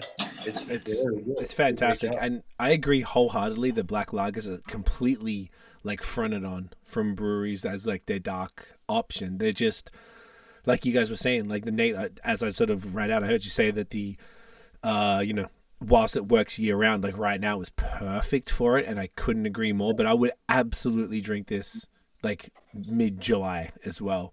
And they're like you said as well. Excuse me, Rich. It was like it's robust and it's roasty, but it's still like it's deceivingly light in flavor, whilst being crushable and full flavored at the same time. Like it's not this big.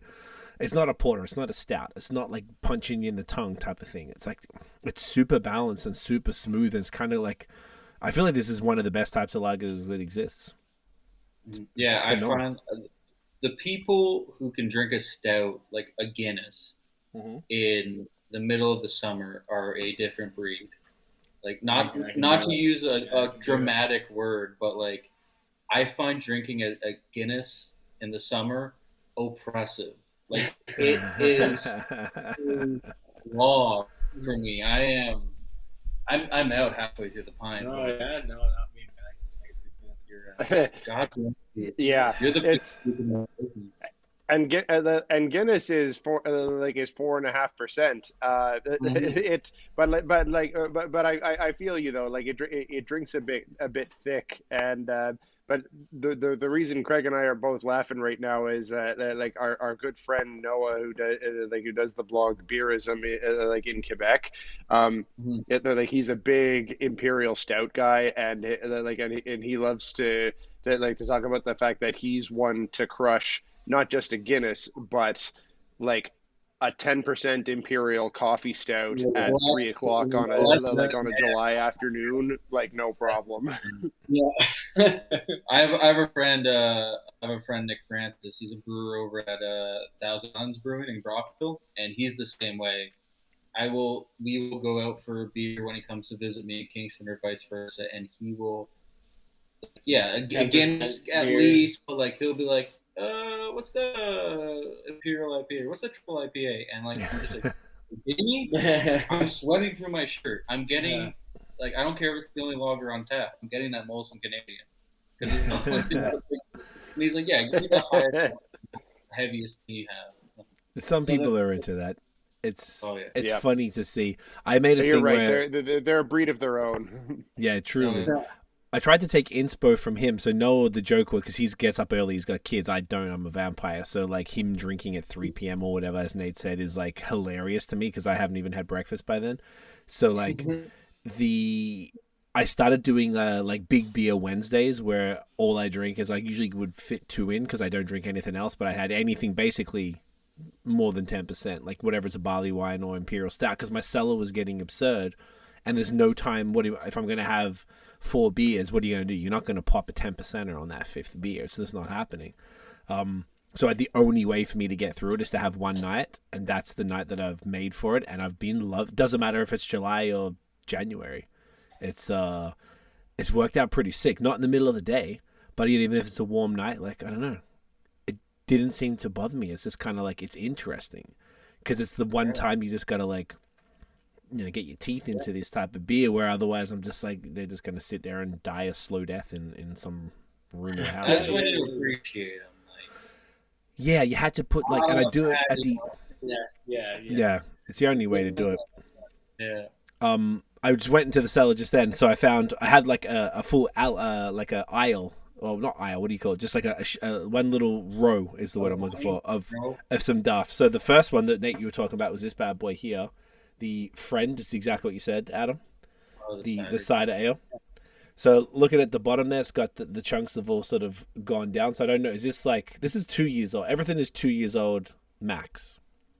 Mm-hmm. Yeah, a little culture there. We were done in the summer, so that's probably like 2.5 years old from the time we brewed it, probably. 2.5.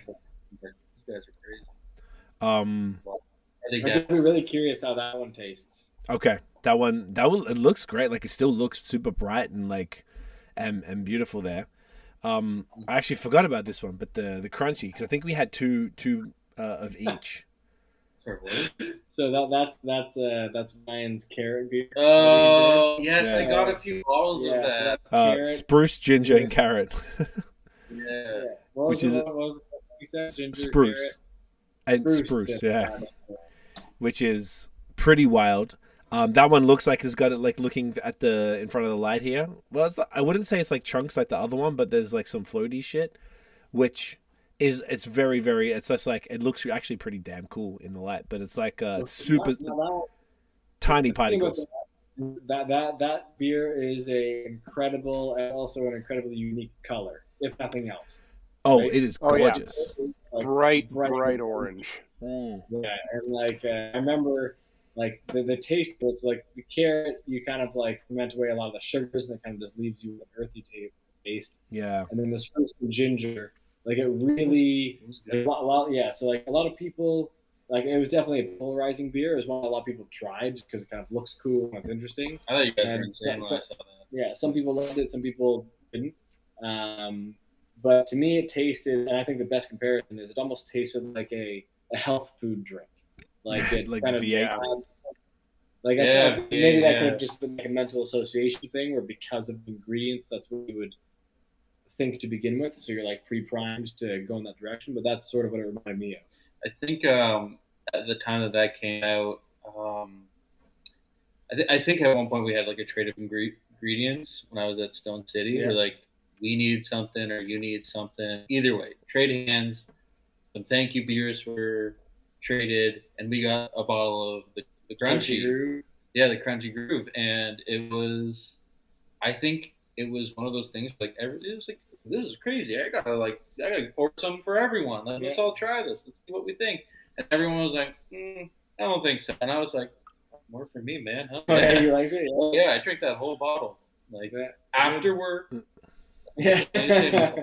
Afterward. Yes. Always. That's another. Yeah. That's a Ryan named beer, but it's a subtle South Park reference. They're at like There's so like many a hippie concert, and they're listening to a song, and he's like, "Crunchy groove, man." Like that ties into the sort of the hippie beer. With all the With carrots and stuff. That's awesome. South Park is the goat. What's the other one we got there? Okay, I got 5 here actually. Never Nude. The sour sop. That's the sour sop. Yes. So that's looking pretty damn sweet right now. So that once again is also from I think that first pod, if I'm not mistaken. Nope, that wouldn't have been. The wasn't. First one we only had the crunchy groove, the friends, and the coffee is for closers. Oh, which is this one, which is the second one. So that must have so that other one must have been from your visit. Okay, gotcha. Nate, you got a fantastic So that one's probably aged okay as well, the coffee one. Okay. I might even have some. There's some of those in Macdonell actually. Oh yeah. I think I don't know if it's the same. Yeah. Sorry, they were in my throwing zone. But that one, yeah. So like the coffee, I feel like flavor deteriorates a little bit, and it again becomes a little bit more like dried fruity and. Yeah, I find like the bitterness of the coffee definitely mellows out, and you get more of those like broader notes of like acidic citrus or. We actually have that beer in the tent. It's about to be released. Actually, they're about they're going to package that next week, and then we haven't done this in a while, but we're going to bust out our nitro tap again. So we're going to put that on nitro. Oh, next that'd be fire! Nice. Hell yes. Oh, So that's we haven't had a nitro beer in a while. Nitro's awesome, Yeah. particularly for coffee beers. Coffee on nitro is just money. It's exactly what you want. Oof, yeah. And then of course the Sandy Claus, which was the 2021 version. Yeah. I would bet that that's going to be the beer that ages the best out of all of those. Okay, I'm gonna put these in the fridge after this. I'm gonna drink them on the weekend. These, but at least the coffee that these two. I mean, these are like super crowded. It's like 6% and 5.5. So these are super chill. I'm glad we talked about this because you know what it's like when you got to sell it. You just have stuff and you're like, bro. When we did that last pod in Montreal, the shit was out of control. It was just the I had just too much going on. So it's now I'm here and I've got a space for them. When I was in Montreal, I had like no space for anything. It was a 1-bedroom apartment. So now I have a house, I have a place for everything. So it's much nicer. So I can actually see what I have and just be selective. So I'm gonna pop these in the fridge tonight. And well, yeah, let us know how they taste. Actually, you know what? I'll place them in the background for the next few photos, just so people can see that little Easter egg there. But that's sick, man. I really was, aside from all this, very happy to hear that the Throwing Shade would be some sort of a year-rounder. I think that's great. Yeah. No, that's great. Do people react? Like, I remember doing the pod back in the day, like 5 years ago with Silversmith, and they're obviously their flagship is a black lager, and they were always like, they were saying just how much it's a constant struggle to just convince people that it's okay. And once they try it, they're like, oh, okay. People like it's just scared by dark beers. Do you have a similar thing where people are a little maybe intimidated to try something like this? Yeah, I think so. I think a lot of people, especially if they're just starting to get into craft beer, like they just drink it casually. They want to drink something they know, right? But I think we've got a good combination of like both, like we've been talking about, like a great name that like, especially like it's vernacular in like today's. I'm gonna sound old by saying this, but in today's youth, Don't worry. People are gonna like laugh at it, but also the fact that we have like a really good front of house staff that like are pretty good at like selling those beers and like at least getting people to try them. But like, yeah, it can like we have no problem selling it to like licensees. Like I think almost half the tank of our last batch, like finished tank, went to licensees. I think it was like 10 or 12 30-liter kegs, which is a lot for us off one batch. So hell yeah, the Throwing Shade. Yeah. So it's super popular even outside the brewery. Oh yeah, like people seem to love it. I think we're in a rush to brew it again. Exactly. Yeah, like a handful of, because we haven't had it for a bit. We're doing a double batch next week. Yeah, I think we were probably like half a year between brewing it from this batch to the one we brewed last. Right. And then there's like a handful of other licensees that are picking it up full time over the winter. So hell yeah, man.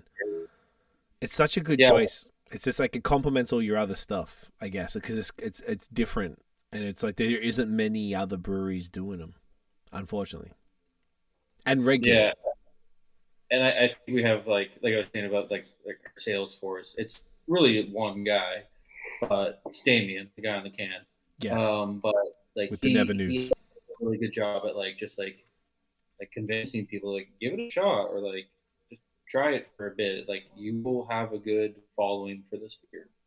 Yeah, it moves. It does. Like for a darker beer, like this probably moves 2 or 3 more times faster than a stout would for us. Oh, for sure. Interesting.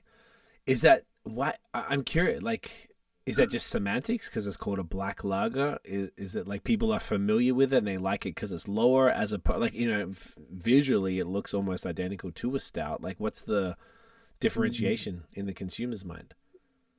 I honestly think it might go the other way. Like, less people are seeing the lager and more people are seeing the black, thinking like, oh, it's a dark beer. I've had people that will like. I love it when a customer comes in and they say they don't like something, because then immediately all I want to do is give them our version of that thing, and we can convert it. But you sure? So a lot of people come in and they say they don't like dark beers or they don't like stouts, but then they'll try this and they'll actually quite enjoy it just because it's it's not what they expect, right? Because I would like like a lot of people that drink craft beer would maybe be familiar with the style or whatever, but like there's still a huge chunk of people that associate dark beer exclusively with Guinness, and they think that in their mind they're going to have a meal if they have a dark beer. Yeah. And then this just is like that could be that beer that shows them another otherwise. This right? is less of a meal, more of an amuse-bouche. Yes, Amuse-bouche. Wow, I haven't heard that for a while. Big ups Quebec. No, you're right. It's and it's the funniest thing. All the talk about Guinness. Like I had one. Nate, I don't know if we were talking about this on a pod, but I swear we were talking to somebody about Guinness somewhat recently, and Guinness tastes like nothing. Like it's whenever I have one. Yeah, we were. I think this was probably with John Romano that we were talking about. Okay, that makes sense. And like, I think it's great. I'm not even like disrespecting it, but it tastes like nothing. It's like. And it's so scary because it's so like opaque. It's completely opaque. It's got that microfoam head, and you're just like, oh, what is this thing? And it's the least. Once you actually sip it, it's the least scariest thing of all time. And I guess once people try a good Schwarzbier, it's same thing. Flavor wise, it is one of the mildest beers you could get. A Budweiser tastes more. There's more flavor in a Budweiser than a Guinness, arguably. Or am I being ridiculous? No, I think you've got a point. Like and it's not disrespectful to the Guinness, just to make it clear. No, I like Guinness. They're trying to make something that like everyone in the world will enjoy. Like it's really like it spans the globe. I don't think I've ever I can't say I'm like the biggest world traveler, but I don't think I've ever been to a place that didn't have like at least I didn't see a sign for Guinness. Maybe there's a bar that didn't have it. Obviously, but there hasn't been a city or a country that I've been that doesn't have Guinness. Huge. Yeah. So I think it's part of like how they get to that point where it's like, hey, we're going off our name and our history and the fact that this thing looks insane to the untrained eye. Like this beer is nothing. Like you think beer, you think gold, fluffy head. This thing is the exact opposite. It is the tank of beer world. And like in terms of heaviness, and so I can definitely see them like having to be like, well, it doesn't taste like a lot. So there's that. Like you might like it. That's what makes it a lot more And truthfully, it's the benchmark of a nitro stout. Like that's what when you have a nitro stout, that's what you're aspiring to. From a from a texture and appearance perspective. Yes. I don't think I've ever brewed a nitro beer that Guinness hasn't been in the conversation at some point. Of course. Yeah. Yeah. I had someone, I can't remember who it was. Someone gave me a couple cans recently of Bellhaven, which is like a same shit but like a porter, if I'm not mistaken. And it's like 4.5 or something like that, and I had one recently and it was exactly like Guinness. It's the same type of thing. It tasted like not much, inoffensive, like mild roastiness, same type of thing, super tasty, whatever, but just super chill. I think there's a huge I feel like craft wise there isn't as many I don't know if I'm bullshitting here. I was gonna say there isn't as many like low ABV, like 4 to 5% low ABV stouts, maybe 4 to 6%. No, I don't think there is. Is that fair to say? Or am I? Yeah. I feel like is Guinness 4 on the dot? A 4.5. Nate was just saying. Is that correct, Nate? 4.5. I think it's 4.5. Let me double check in the. Okay, Guinness. But like while you're checking that, I can probably think of fewer than 5 off the top of my head, like craft breweries that have done like a dry Irish stout. Like whether it's 4.2. like whether it's nitro or not, it's not it's not the most common. Right. Yeah, 4.2. So if you think about that, even just think in the context of craft beer, 4.2 is hella low. And I feel like there's like in the typical way, aside from that night when I was telling you I have to have the big beers because that's the only way I'm going to drink them. If I'm going to have a normal night, you're having a crispy, you're having an IPA, a West Coast, a double IPA, something like that. And I always like to finish on either a sour or a stout. And if I'm feeling frisky, both. But like the stout that I would finish on would be somewhere between 4 and 6%. And I always like to try and keep something along those lines on hand for that, and I'm not always able to do it, particularly with the darker beers, because I just don't see a ton. Yeah, like, and this is something that technically I would drink this in if I always start off with some sort of crispy. Like the black lager is exactly that. To me, I would start with this, to be honest. Though this would also fulfill the needs that I'm looking for at the end of the night if I want to finish on something low ABV but just completely different flavor profile than what I've been drinking. Maybe have, if I'm feeling, once you had that many beers, you want a little chocolate or some shit with it, Yeah, I just feel like they're just not as prevalent as maybe they should be. Maybe they're not as popular. I don't particularly know why. I think they're fantastic, and I would drink them more regularly if I was able to get my hands on more. But maybe that, like, I guess you guys it seems like I'm not mistaken in that they're just not super common, which is a bit of a shame. Here's one, like, just guesses, just like, thinking about now as we're talking is, it's my understanding, like, so we're not the only brewery that would, let's say, release a stout, and it's not going to be the fastest mover. So again, it could be the best stout in the world, but it would still move slower than IPA or light lager or something like that. And so, and stouts are usually associated with the winter months, right? As opposed to the summer. Less people want to drink stout in the summer, but in the winter months, people want, if they want darker beer, they typically also want a fuller bodied, higher alcohol beer in the winter.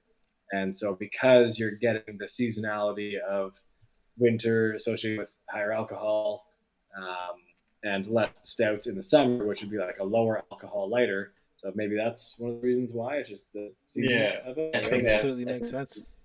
Majority of it, like, the only other thing I could think of, like, it's just that to get the kind of beer that Guinness is, you have to, like, really lower your efficiency, and that's, I mean, from a cost standpoint, it's not the worst thing, but, like, if you're trying to make this beer a mainstay, which a lot of breweries do with their stouts, just to have that darker option kind of doesn't make sense to, like, play with that. So most people put it in the right like temperature and just have a 5.5 and say, hey, we tried. Yeah, I mean, that's fair. But sure, the alcohol is a lot higher, but you got the same body, you got the same flavor, or probably more flavor. I totally feel that. That's both of those reasonings are pretty damn fair. But I mean, like, you guys did both these beers. The ones I have in bottles here, the Coffees for Closers and Sandy Claus, are both exactly what I'm talking about, though. Like, that's the exact type of beer I'm looking for. And it's like an oatmeal stout or a light coffee stout would be amazing. But yeah, you're right. It's either people want the boozy stuff in the winter, and the summer they're not really into it. So it's like, where does it fit in? You could probably argue a brown ale would also scratch that same itch that I'm looking for, like, brown ale, porter, or oatmeal stout type of thing. Here and there, like, the ones I'd probably drink the most is Saint-Guillaume Baron in Quebec. Have, like, a nice brown ale, which I really enjoy. But there's not, and I think actually I had their oatmeal stout, which is also, you mentioned 5.5. It was exactly that, fiddle. I had that the other, like, on the weekend. And I just feel like, there's just not too many. But that makes sense. It's a shame because it's almost like, where does it fit in? And if a brewery's going to do it, do they want to sit on all of these cans and kegs for it, forever? I mean, I guess it's a very particular type of drinker. Then is what we're probably saying. Yeah. So we, like, in a perfect world, we try to maintain a beer board that is reasonably balanced, so that if somebody comes in, like, some people just love dark beers, so we try and check every box with the options that we have available. So we have, I'm going to say, up to 14 beers we can have on tap at any given time, and we usually don't have less than 6 or 7, I would say. Yeah, that's usually and so no matter what, we always try to check the dark box off. So whether it's a stout or throwing shade, if it becomes mainstay, then we'll have that, like, sort of box checked no matter what.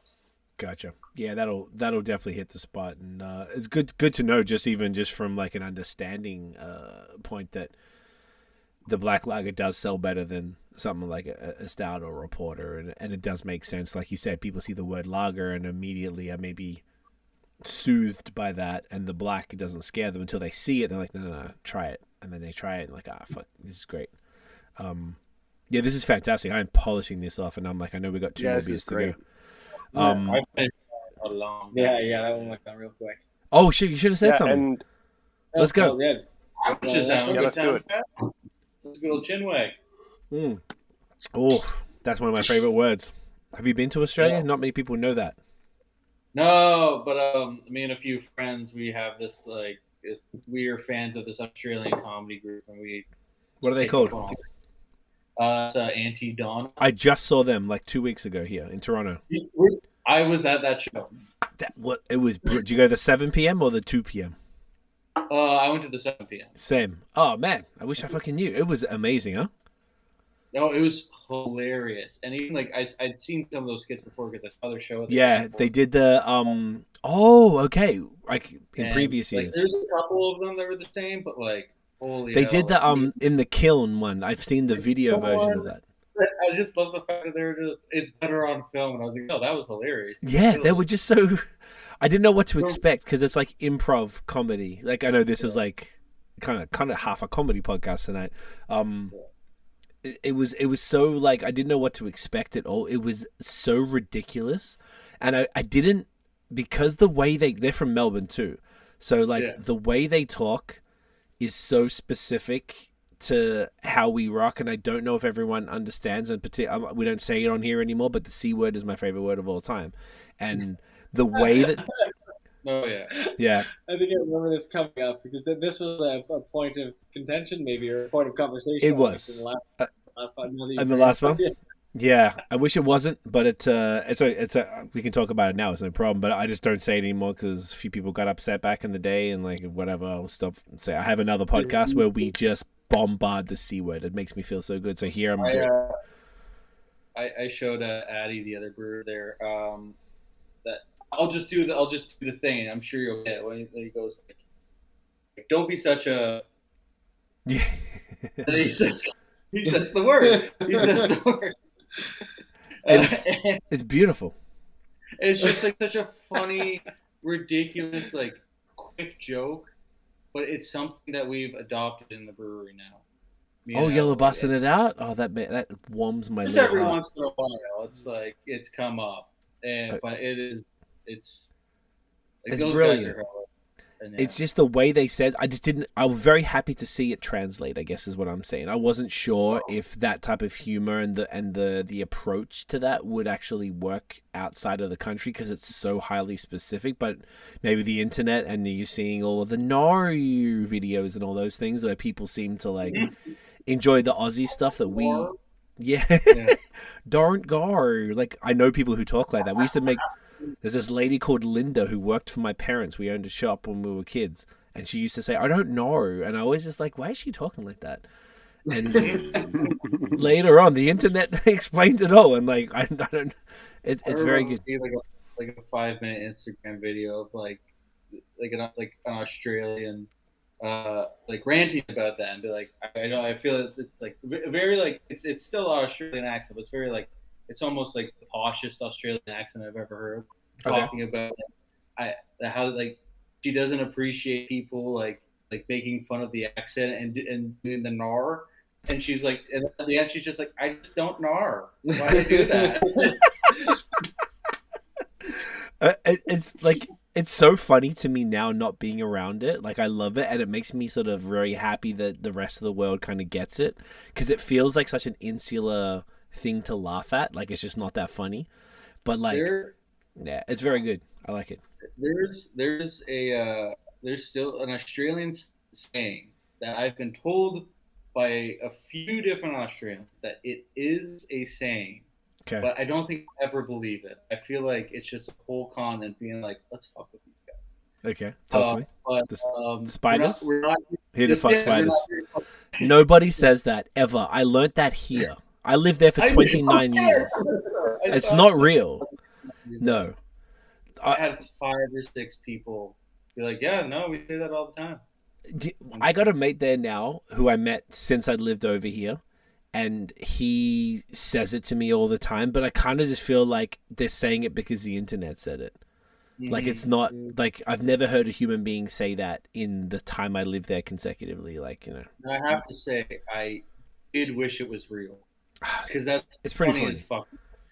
It's very funny. It makes zero sense, but we do have a lot of spiders, so it's but like, hey, that'd be a good beer name. I don't think I've ever been in a situation where I'm like, you know what, I might fuck a spider. So in truth, I'm not beer. Until you see like a spider that's big enough, then you're like a huntsman. They were around, like, and when you squish them, they ruin the drywall. It's very inconvenient. They're not fun to see around, and you definitely got to murk them, even though they don't hurt you.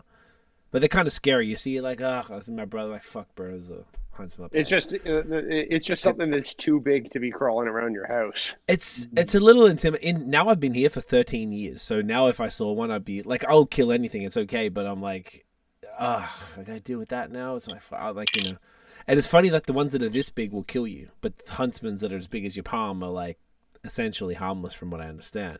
But they're terrifying looking at them. I see them on the internet now. I'm like, oh wow, we just used to kill them like it was nothing. It was just, they were just around, but we didn't like, if you're in the city, every time I've gone back since, I've never seen them. And my girlfriend from here comes back over there and she's terrified of spiders, obviously. Most people are, I guess, and she's never seen anything here. I feel like I see more bugs here. The bugs here are way more annoying. There, they'll kill you. Here, they're annoying.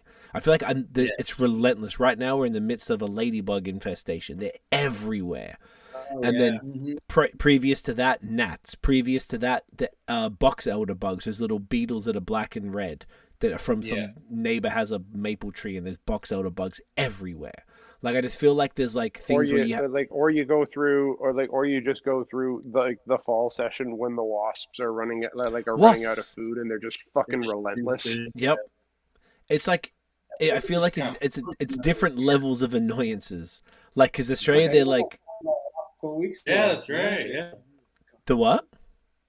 I got stung by a wasp on the back of my on the back of my knees. You're dealing with I talked to someone and it was like it flew like up inside of my pants. Oh. And I could just kind of feel something, and then the fucker stung me like right at the like where my leg bends on the inside. The knee pit. Yeah. The knee pit. Yeah, exactly the spot. Oh, dude, how was that? That's rough. That's brutal. It sucked. Oh. I kind of always appreciate getting stung once in a while because I'm like, oh great, I'm not allergic still. Yeah. There you go. Like, I went all my life and I turned 28 and all of a sudden I'm allergic. I'm like, it's gonna be me. Just know I'm gonna go on a hike, go at the pen or something, and just get stung. Like I just swell up. Dude, you will become allergic. Shit. Okay. Well then I hope I get stung. All right, bugs. fellas. All right, beer. Sorry, we got distracted. We've still got 2 more beers to get through, so we need to go to West Coast Town right now. We need to do the Chris Farley thing down by the river. We are doing it. Yes. I've got that. Well, Craig and I need to get into them then. Oh, you guys busted open. Oh shit, sorry boys. We were just yapping, just enjoying the conversation. Tell us. We brought a beer. We keep system. So the joke with this one is we're gonna pair it with government cheese. That's from the skit, because we do a lot of beer and cheese pairing stuff at Daft. But hell yeah. Yeah. So this one is there's always I'm gonna say an internal battle or conversation at Daft as to what type of IPA we should brew more of and when. So definitely West Coast. Yeah. Well, so the thing is, like, hazies are like seemingly in vogue or whatever, and I feel like more breweries brew New England style, but the West Coast is like, I mean, we're modeled after like a West Coast style brewery, and we don't brew enough West Coast, so we're gonna start to lean more into this style, like the West Coast, the more like, I'll say, like, would you say, like the amber copper sort of color, the less hazy, more clear, sure. And then so even this one was like, I'm gonna say not a completely true West Coast, just based on our hops that we used, because it's a little bit less of the sort of piney centennial citrus. And this one has a little bit more of the sort of fruity flavor. Yeah, we added a bit of mosaic to it. But I'm gonna say we are going to the next West Coast that we do. I think it's just the goal is going to be just to make it like a classic West Coast, where it's not going to be a bitter bomb, but she'll have some bitterness, and it'll be more so it'll be like piney, dank, resinous, nice flavor. Hell yeah. Well, you talk about mauling yourself over, are we mauling ourselves at the West Coast brewery? For a while, West Coast breweries, like when I was out there, they were making West Coast IPAs. Yeah. They were making hazies. They were making New England stuff. Yeah. It was actually the new thing. Like, right. I remember like walking to breweries, like just going on like a little tour and getting like seeing like one West Coast and this new New England style was like not new, but like new to the area. It was like all the rage. Everyone wanted to do that. Like. Every time I speak to anybody out there, I got a couple mates. It seems like everyone I speak to is drinking way more Westies out there than we are out here. Mm-hmm. Like it just seems like they're much more prevalent, sort of locked in part of the culture. Like obviously they have a ton of hazies, you know. Obviously there's places like Superflux or whatever that are Boombox, whatever that are killing it. But then it just seems like culturally the Westie has definitely remained out there, and out here it's kind of few and far between. So personally, Nate and I, like you sort of mentioned before, like we are huge on this shit. Like love a Westie. I feel like they're so few and far between that they're sort of more valuable almost. It's just like whenever you see one, you're like, yes, let's go. It's So whenever we make them, they fly. Like they like we'll make one and they just like fall off of the shelf. They just disappear. And so I think we're gonna like lean into a bit more, partially because of what you're talking about. We're like, not only do I think we have the potential to be a very good one. Like I like this one. I would just argue that this one's not like a classic West Coast. No, yeah, we right. Rode the line. Yeah. But that was by design, I would say. But I guess you got the New World hops. If I think of all of the, let's say 7, 8 breweries in Kingston, I don't think any of them are making a West Coast IPA. No, not that I can. And I think that all of them make a New England or double dry hop or hazy style IPA, at least one. Yeah, I think the other like omission there is probably McKinnon, but they've got their own. But Yeah, I've had. I think Fine Balance might have brewed one. Fine Balance has one, but it's but it's a one-off one that they don't do all that often. What's their West Coast called? Is it the name of it is not coming to me. West Coast IPA. Let's see if I can find it. Because they do a ton of like. So I was just at Fine Balance the other day. You guys just did a before after. It's called Before After. Okay. Is that what it is? Yeah, that rings a bell. Did you guys just do a podcast with them? We just did one with them last week. So it was interesting because we did the exact same thing with you guys both 2 years ago, which we don't want to wait 2 years to rock with you guys. That it's not okay. So who was that? Did you do with Andrew and Rich? With Andrew. Just Andrew. This time. But it's great. You guys are all like working together. It's awesome. I remember last time saying the same thing. Like it seems like there isn't too many. How many breweries in Kingston did you say there were? Like you said, 11. 7 of us in Kingston. So there's us, Fine Balance. There's Skeleton Park, Riverhead, Spearhead, Something in the Water, and KBC, and then McKinnon is just outside of the city. So like 7 in Kingston, 8. But McKinnon is essentially like we count Bath, but so there's 8 of us really. Okay. So not a ton, and is it relatively cohesive? Everyone seems to like. I mean, you've mentioned other people already, so it sounds like you guys are all pretty like, not even if it's not tight, just like cool. I'd say for the most part, like copacetic. Copacetic. So you can ask for. Yeah, no, but there's several breweries that we're like closer to than others. Not to say that we have like bitter enemies or anything like that. Oh, of course, one of those things. You get to know who you get to know. So Fine Balance, they opened like within the same year as us, and so I would have met Andrew like before they opened, and we kind of went through the same growing pains because we're both like doing our own thing during COVID, like opening our doors, pandemic babies. Yep. And then we've done a couple collabs with them, and like I was just there this week. I was there this week, Tuesday, to pick up some hops because we needed some Mosaic hops, and they had some extra. So I tried some of their beers. Like I drank their ice box the other day. How was that? It was good. Yeah, it was really good actually. 7%. We had that on the pod.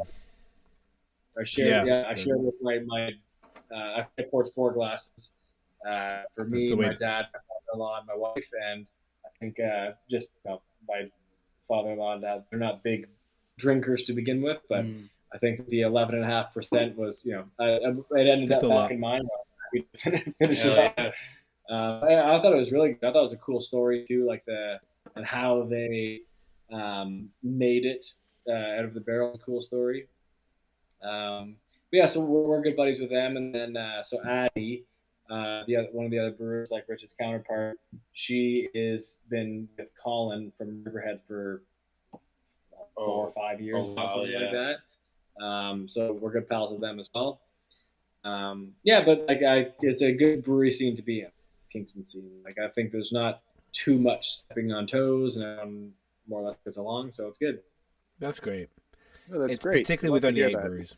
Yeah, with only 8 breweries, I guess you sort of like, it's probably easier to be cool with everybody.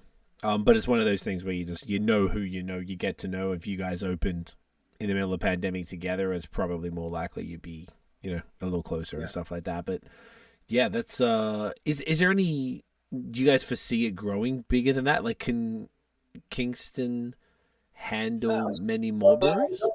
No, so the thing about Kingston is like we're still like a smallish town, so it's like let's say 150,000 people roughly, and I know that there are some cities that you would go to that are like let's say a city like Portland, where my state, like, they've got so many breweries per capita.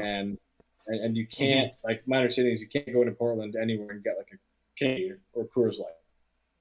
Just like or it'd be a lot of them are heavily into supporting local, and not to say that Kingston doesn't have its places that support local, but from a standpoint of outdoor, like out of your back door sales, I know we've basically banged on every single door in Kingston for sales, and there's, let's say, about half of the places maybe have one craft brewery on tap, and the rest of them have their Molson Coors Canadian, that sort of arrangement, right? Gotcha. All of them are even that. It's just it's not even necessarily craft beer. It's like it's like micro, like a Mill Street Organic or something. They're just that's the faux micro. Yeah. So I feel like we are approaching saturation. I was actually going to make the comment a little earlier when we were talking about the numbers that if there's a 9th or 10th brewery in Kingston, I feel like it'd be hard. They'd be it's hard to get on new taps too, because that they got to boot somebody else off of an old tap, right? So if I was let's say that I was looking to start a craft brewery right now, as opposed to when we were looking years ago, honestly, I don't even know if I would. I don't know if Kingston would be the spot that I would choose to do something. Yeah, I feel like right now there's, at least in Kingston, especially the downtown scene, it seems like there's a bit of taps are a little stagnant, or bars are when it comes to their selection. They're happy with what they've got, and nothing's really going to change. The only one that you see is KBC, and that's because they have 13 or 16 guest taps. So when we say the KBC, we mean the Kingston Brewing Company. Yes. Yeah, you guys familiar with them? No, actually, not personally. I think they've got the designation of being Ontario. No of them, but I've never been. They are I believe Ontario's oldest brew pub, and they are the second oldest brew pub in Canada after Spinnaker. Okay, so it's a cool stuff. They've got a beer in the LCBO, but they're not necessarily known for their own internal beers. Yeah.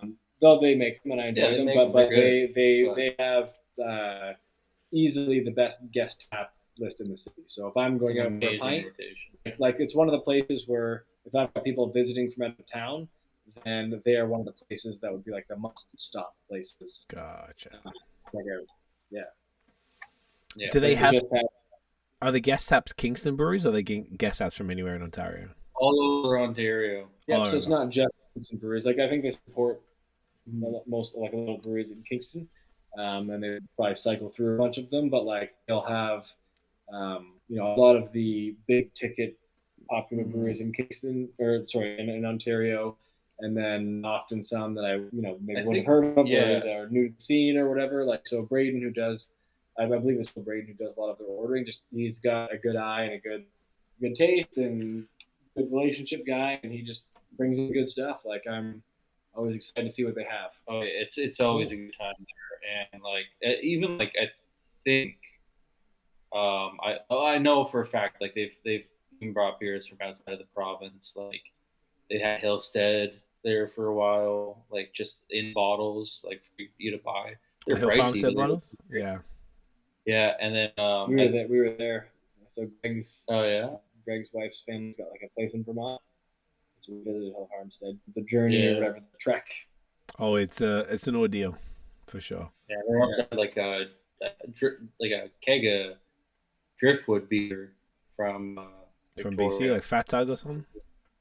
Yeah, I think it was Fat Tug. It was Fat Tug. Yeah, that's the flagship IPA. Killer Westy. Okay, so they do bring in some cheeky stuff from elsewhere, and it's very rare. And since COVID started, I think they still have like their fancy bottles that they purchased and stuff. But when it comes to kegs, like things on tap, I haven't seen anything since COVID.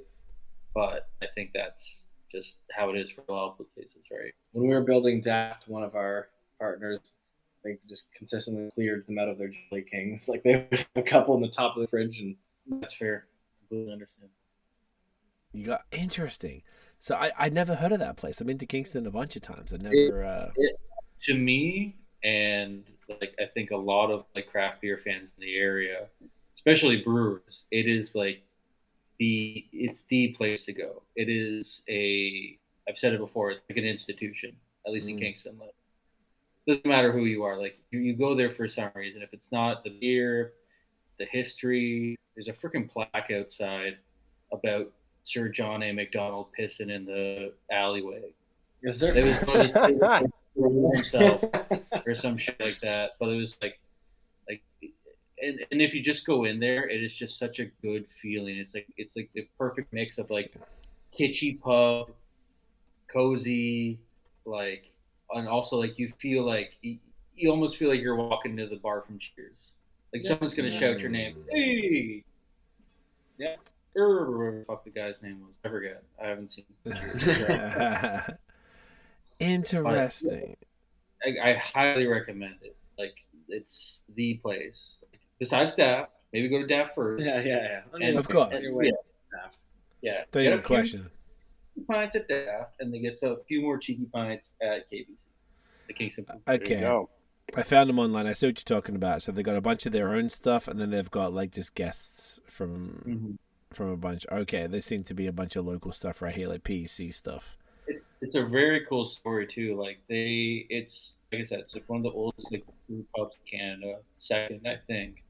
But their pump beer. They still have their cask ales, like their pumps. But like they, for the longest time, were owned by like an older couple, and well, they weren't old when they started it, but they soon became. And after a while, they wanted to sell it. They sold it to the employee, so it's an employee-owned business. So Braden, brewer, nice. I think Braden's not the brewer. He's not the head brewer anymore. He's just the. He's like one of the owners, but he's I think he's the curator of their menu. Okay. Managers, anyways. But Braden, like they all took charge and they just turned into this fantastic place that, like, if you love craft beer, you're gonna enjoy your time there. Yeah. So Ryan, maybe we talked about this last time, but Ryan, like our whatever his title is, brewery manager, operation, whatever. That guy. So he worked at Brew Pub because they had like an extract system, and then they got like a classic, like a smaller, I think it's a 1 barrel all grain system. So Ryan worked with them to get that set up and do recipe development. And that was what he was currently doing, like as and before he started with Daft. Okay, so he was with them. Okay, that's dope. So it's like there's some real serious. I just found the website and it did say there's Ontario as old as Brew Pub. 1986. So it's there's some history within the city as well with a bunch of stuff, but at the moment, like, there's a lot for people to discover, but probably maybe not room for much more at this particular point, maybe unless craft beer gets more popular. Yeah, but you say that, but who knows, right? Like, like, if someone else popped up, then we'd welcome them with open arms, and then we would see. Like, it's more just be. I think that it would just be hoping that some of the legacy places in town that don't offer craft beer on their menu would shift gears anyway. But I think that trend is happening. That would be great to see. Anyways. Yeah. So it's like a matter of like convincing these sort of maybe more older school kind of like places to start to maybe they probably got contracts though, right? Like if you're gonna have the big guys, they got contracts and they might not be able to break them so easy. That's one of the challenges, right? Also, just like the customer base, you've got places like the Portsmouth Tavern, which is old as hell. It's like I think like going on 70 years old, that place, and it's got its crowd, and they are all Molson drinkers, Labatt, like whatever, any kind of macro you can think of, like they want that. So it's very, I think all the places I mentioned where it's like their craft is like mostly organic. The only reason they have it is to please some people and because they get a good premium price from Molson. Of course. It's hard to break. But sure, go ahead. I was gonna say, do you guys okay? So aside from that, and I completely understand the situation. It's like you said, smaller town, limited, availability of taps, and there's only so much you can do. Have you guys dabbled much aside from the LCBO, which we talked about? Have you guys dabbled much into like the independent bottle shop kind of route, as far as like just throughout the province, like whether it's Toronto, Ottawa, here, anywhere else? Has that been a thing for you guys? I would say a little bit, but not too heavily. So there would have been a point where we would have banged on doors with our bottles, and what consistent feedback we got was beer is great, but we don't want these bottles. Like we just can't store them, right? Like so it was a logistics thing. And then since then, I feel like our focus, like we've almost based on cost of getting to places, like because for us to sell something in Toronto versus for us to sell something in Kingston, just it's more of a pain in the ass. It costs us more, so we've kind of taken a back burner from like attempting to focus too heavily in Toronto. But we are currently, I'm going to say, maybe it was 3 weeks ago that I sent Damien to Ottawa to start banging on doors. So I think we're going to try and make a push in the Ottawa area to make our face and our presence a little bit more known. And I think that so like we have acquired I'll say our reputation for beer more than anything is even though you guys don't have one, is for our sour beers. And I think that will really we'll start to take off a bit more in Ottawa come spring, summertime. We can bust out some sours. But in the meantime, we'll see how some of those we've been chumming the waters, and we'll see who bites. So I've spoken with Dave in follow up fully as to how that's been going, but I think so. We're going to try to focus more on the Ottawa market because Kingston doesn't really have one bottle shop, and it's actually Kingston Brewing Company who just opened it. Like, is it even open again now? No, last time I checked, it was closed. That was Tuesday. So so they were going through like licensing shit. But like more than I would, but Ottawa, all I can think of is like Town and Citizen, and then like the Cheshire Cat, Elm Cart are like the only like two places, like bottle shops I can think of. But, and the other main one would be Dominion City's corner store. Okay, perfect. That's like near Orleans, right? Yeah. Which isn't it's in like Gloucester, like kind of on the way to Orleans kind of thing. Yeah. So I think that for us, like part of it was just a lack of us trying to get into those places. Yeah. And so we've kind of hit a point now where it's like, okay, we have the resources to throw at these, like getting the beers to these places and actually like saying, hey, hello, here's our beer, try it. So we're putting more of a focus into that now. Okay. Mm-hmm. I like that. I feel like I could tell you all the places in Ottawa. That's great, man. And I guess it's like Ottawa's probably not too far from Kingston. Well, like 3 hours ish, 4. Not even. More like yeah, 2 like even. Hour and a half. Scenic. Yeah, just under 2. Okay, Yeah. that makes probably more sense than even going to Toronto for you guys.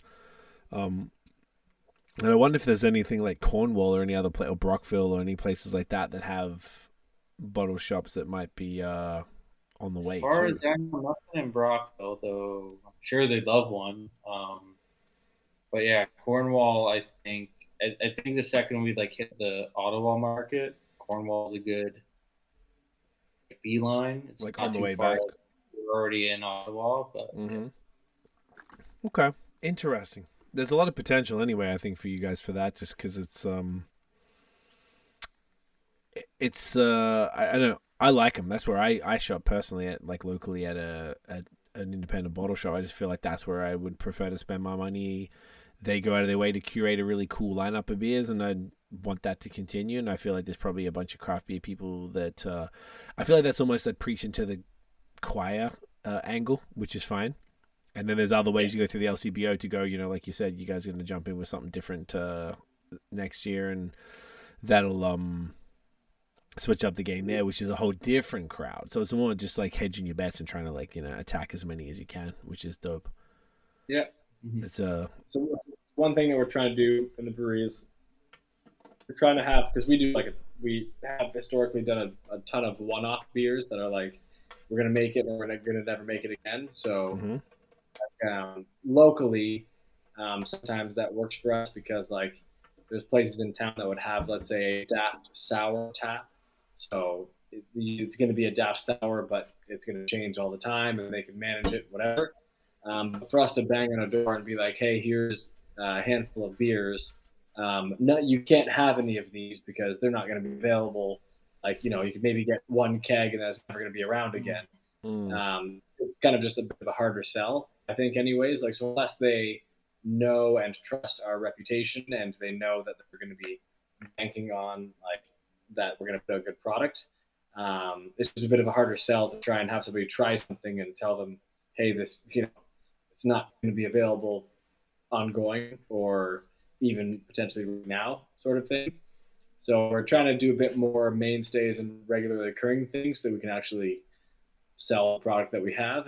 And I know that like as a business owner, like we bring in best other things like cider or kombucha or whatever.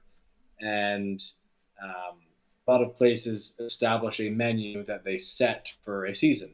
So they might have a fall menu. It just doesn't change. They're going to print it. That's what we're going to have and whatever, right? So so they don't want that changing beer or the constant need to train their staff or update them as to what is available. So anyway, so we're gonna like do a bit more mainstays and see how that goes. I like that. Nice. I love that. It's like a cool overall approach, and just to sort of like test the waters and see what's going on. So I love that a lot, and I feel like it's time for the next one, boys. Yeah. Unless you've already cracked it. No, not yet. I'm tying it up though. Oh yeah, we got that Dad Bod right here, double IPA time. So we've kind of like hit the whole sort of IPA hoppy beer realm. Gamut. I was trying to think of the word. Gamut's a good one. I like realm. Isn't realm a good word? Realm's good. Yeah. I feel like it's underused. Tell us about this one, fellas. It's a big boy. So this is the big boy. Yep, this is fun to end with. So we thought that Dad Bod would be a fitting name for it, but this is a 7.8% double IPA. And she packs a punch. Like this one, I'll see how it tastes now. I'm not gonna lie, I'll probably only have like 3 sips of this. I'll be on my ass. Hey, You've done well, sir. You're a soldier. Yeah, so we're still we're still navigating the split between how much to can and how much to keg. And Right. so this one, I can't remember why, but we decided to can more of it after the fact. Oh yeah. It was and then a funky can machine. Not funky. Right. That sounds like gross. It was acting up. Our first can. Oh, so we pause it? We paused it because we canned some of these off kegs. Yeah. It was just that it was like we were trying to can it, we were trying to dial it in, and we're just getting so many little fills that after a point we're just like, we're wasting money. Let's fucking stop. Yeah. Yeah. So I only swear because I remember it was a frustrating day. So this I understand.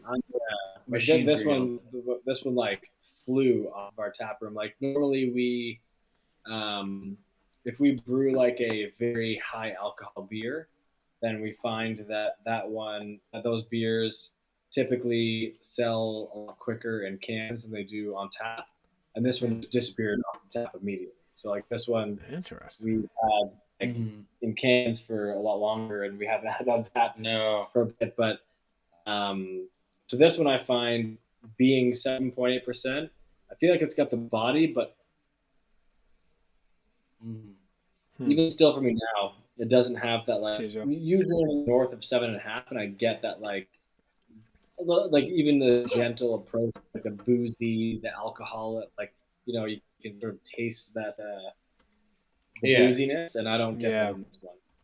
Yeah, it's delightful. It's just like a nice balance of hops. It kind of like mutes that like boozy flavor you get with some IPAs. I find like at this point in the game, breweries making double IPAs, they're pretty good at like hiding that. But I'm genuinely surprised that like you don't even notice it. Like if anything, like there's a small taste in the body, like you feel it in the body a little bit, but like it's definitely creamy. Yeah, when we use cryo pop, I don't think we use cryo pop. No, any other? No, well, we tried it with the new cool. And was that the last one? Yeah, that was kind of divided. Oh yeah, I think that's the one I had in the summer. Yeah, it seemed like I don't think anyone. I'd say people were divided. I don't think anyone hated it, but I think it's like people either were like, "Yeah, this is alright," or people were like, "Wow, this is great." Like I know Addie loves it, but I was kind of like on the fence about it myself. Like I like to forget what was in it, but I like the cool before the crowd pop. Right. What are the hops in this, by the way? This is Enigma. It's Cryo Pop Blend, Enigma, and Mosaic. Cryo Enigma and Cryo Mosaic. Okay.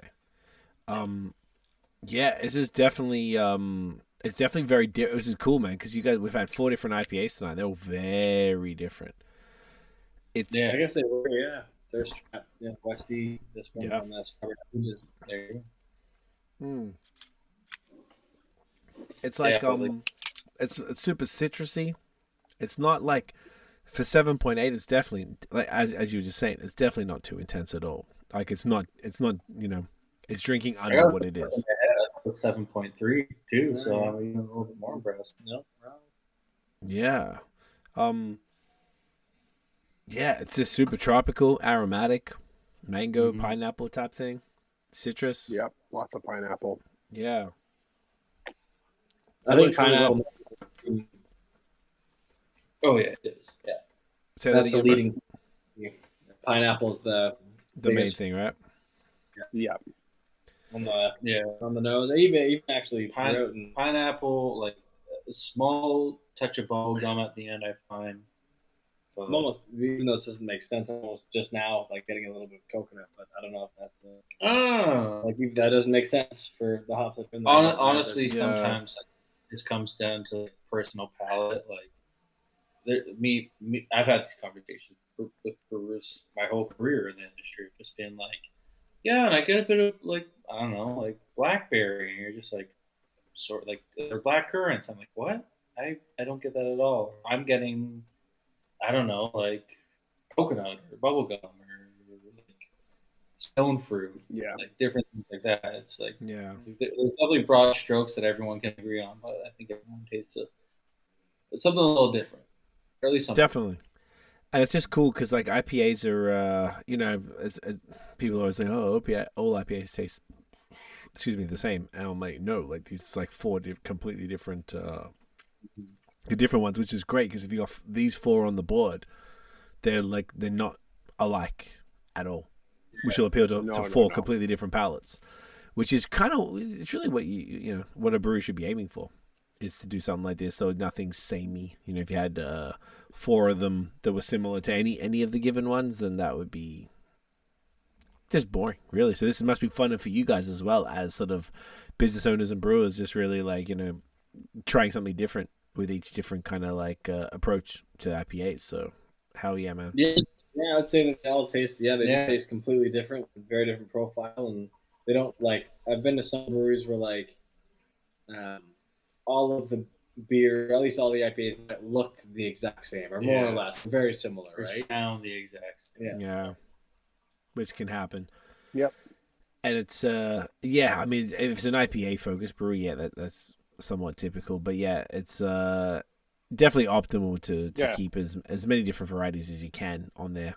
And once again, I feel like Kingston is probably a market where you probably wouldn't be able to get away with having all a whole lineup of just IPAs that are all basically the same. It just probably wouldn't work there, would be my guess. Is that accurate? No, I don't think that would really work.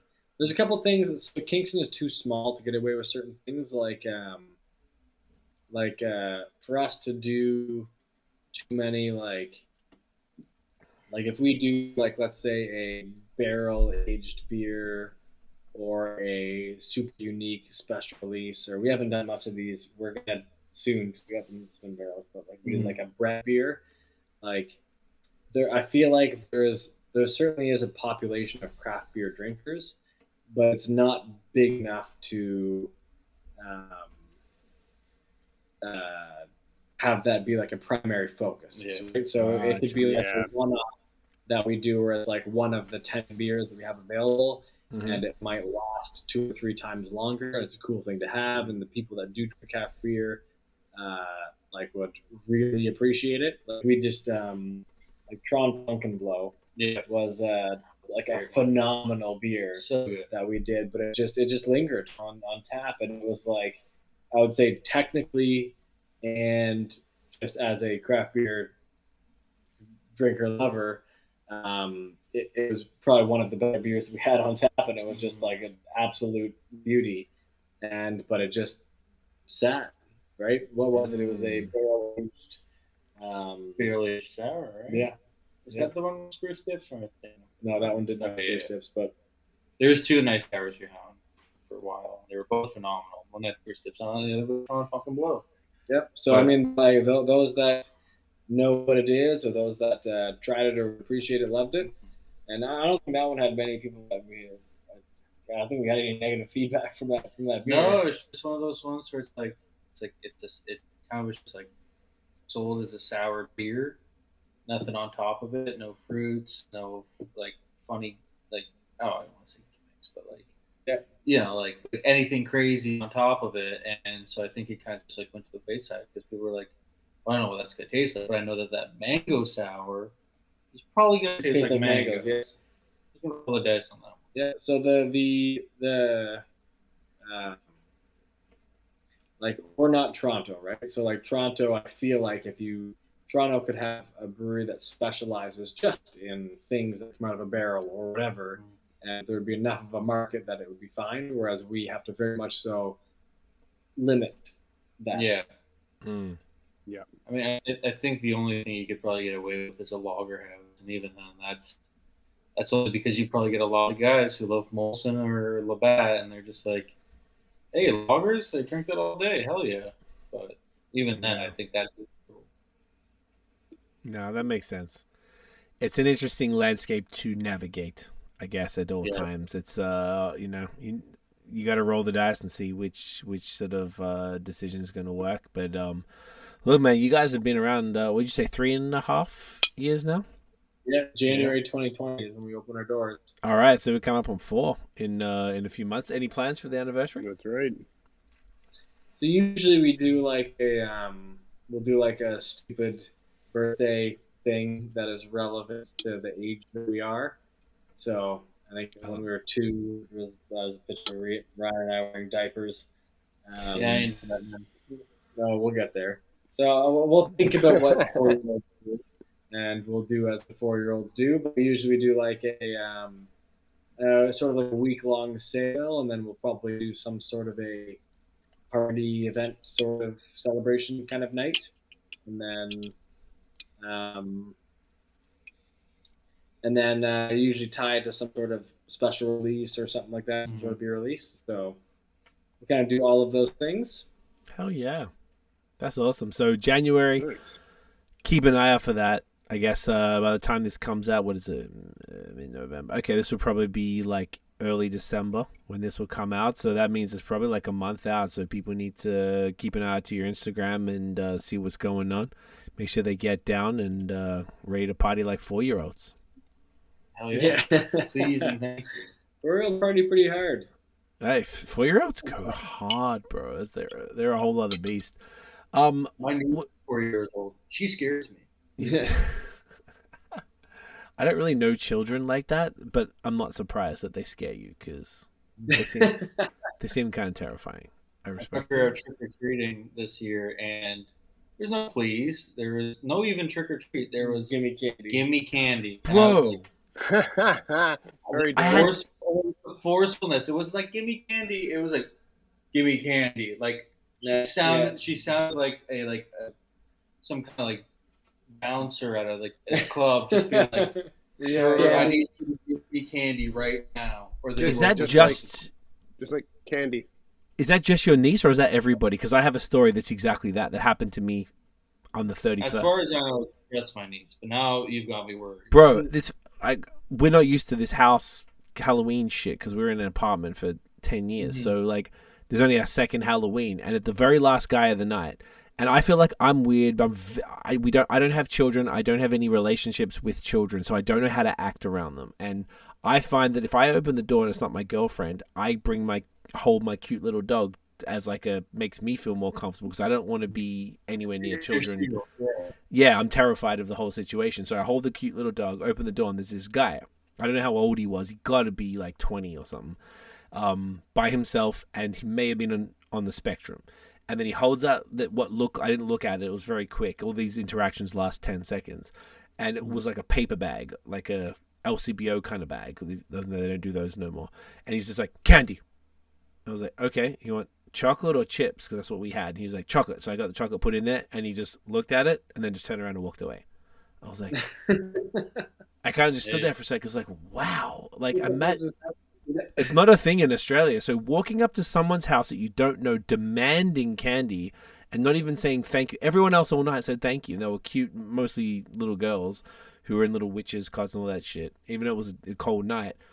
And then this dude just said candy. Like, you guys are not exaggerating. If you said a 4-year-old, this was a grown adult. Do you have a costume on? Me? No, I don't participate in costumes anywhere at any time. No, I don't even... I'm so nervous when I answer the door, I don't even really remember, and I don't think so. Yeah. But his bag was full. Hey? It was just weird because his bag was like hella full. Like, he had this big ass bag of and he's holding it like those long legs of his, those long 20-year-old legs, just like could stride from neighborhood to neighborhood. Yeah, just dominated, just elbowing 6-year-olds. Just man, honestly, if there was no shame to it, I'd probably trick or treat at 30 years old. Hell yeah! If all you need is a decoy 4-year-old, just bring the. You know what I'm saying? Just hella to split it with you. To be fair, when I was taking my niece out, I did hold her bag for a while, and I said, I don't even think you like coffee crisp. That's pocket. That was trending on Twitter, so I'm just not surprised. They're like one for you, one for me. Yeah, I think that's only fair. I'm holding the bag. I should be getting the car. And you escorted her and took care of her safety. So that too. That's a service. She has to understand capitalism at a young age. I think you have to explain that to her. So my kids are familiar with what we call dad tax. Dad tax, yes. I've heard Uncle that. Uncle tax. I heard there's I keep seeing these videos online about dog taxes. If you're cutting cheese, you have to give the dog the cheese. That is a rule. That's actually just law now. Yeah, it's just how it goes. Every time we're cutting anything, the dog comes up, he's looking like, bro, you don't fucking like radishes. Like, you don't want this, but you give it to him and he does and spits it out. I'm like, I've told you, bro, you don't want this. Yeah. That's for him to figure out. Yeah, but that's part of the process. Hey, he's 18 months old. He's had a lot of radishes. He should know by now, all right? Relax. So my girls are 8, 6, and 3, and I find it's easiest just for me to steal from the 3-year-old. She keeps a tight inventory of a mental note as to how many of what she has. So I keep away from that. And I just mess with the 3-year-old where you can. What are you going to do when she's 8? No, I'm screwed. Yeah. You just have to buy a egg and Nestle like an asshole. I feel like you might have to have a contract in place, like a written agreement to actually teach them about business. So, okay, this is how it works. Yep. All right. You want to be escorted? Okay. It's a good time. Boys, this has been awesome. We're coming up on 3 hours. This has been wicked. I feel like we got a real good run of all the beers. We've really caught up on where Daft is at after the last 2 years. So, man, boys, congrats on everything. It's great, man. You got it's sick. I know for better or worse with cans. I do think overall better, all things considered, and everything looks great. Everything's tasting great. It sounds like everything's super positive. You know, some stuff coming to LCBO. You got 4 years in January. Like, excuse me, it's a bright future over there. Love to see it. Let's do a quick thumb. I'm going to take a screenshot. Do you want to hold up some of the cans? Okay, Sure. Let's do. Whoops. Oh yeah. Okay, hang on. I guess we got one cool thing. We talk about our. I'll still hold up my cam, but hey, no, am I blocking you? Don't block yourselves, guys. Okay. Yeah, ready? show those faces. Yeah. Get it ready. Ready? There you go. Hey. That's it. Beautiful. Yeah. Tell us, what were you gonna say?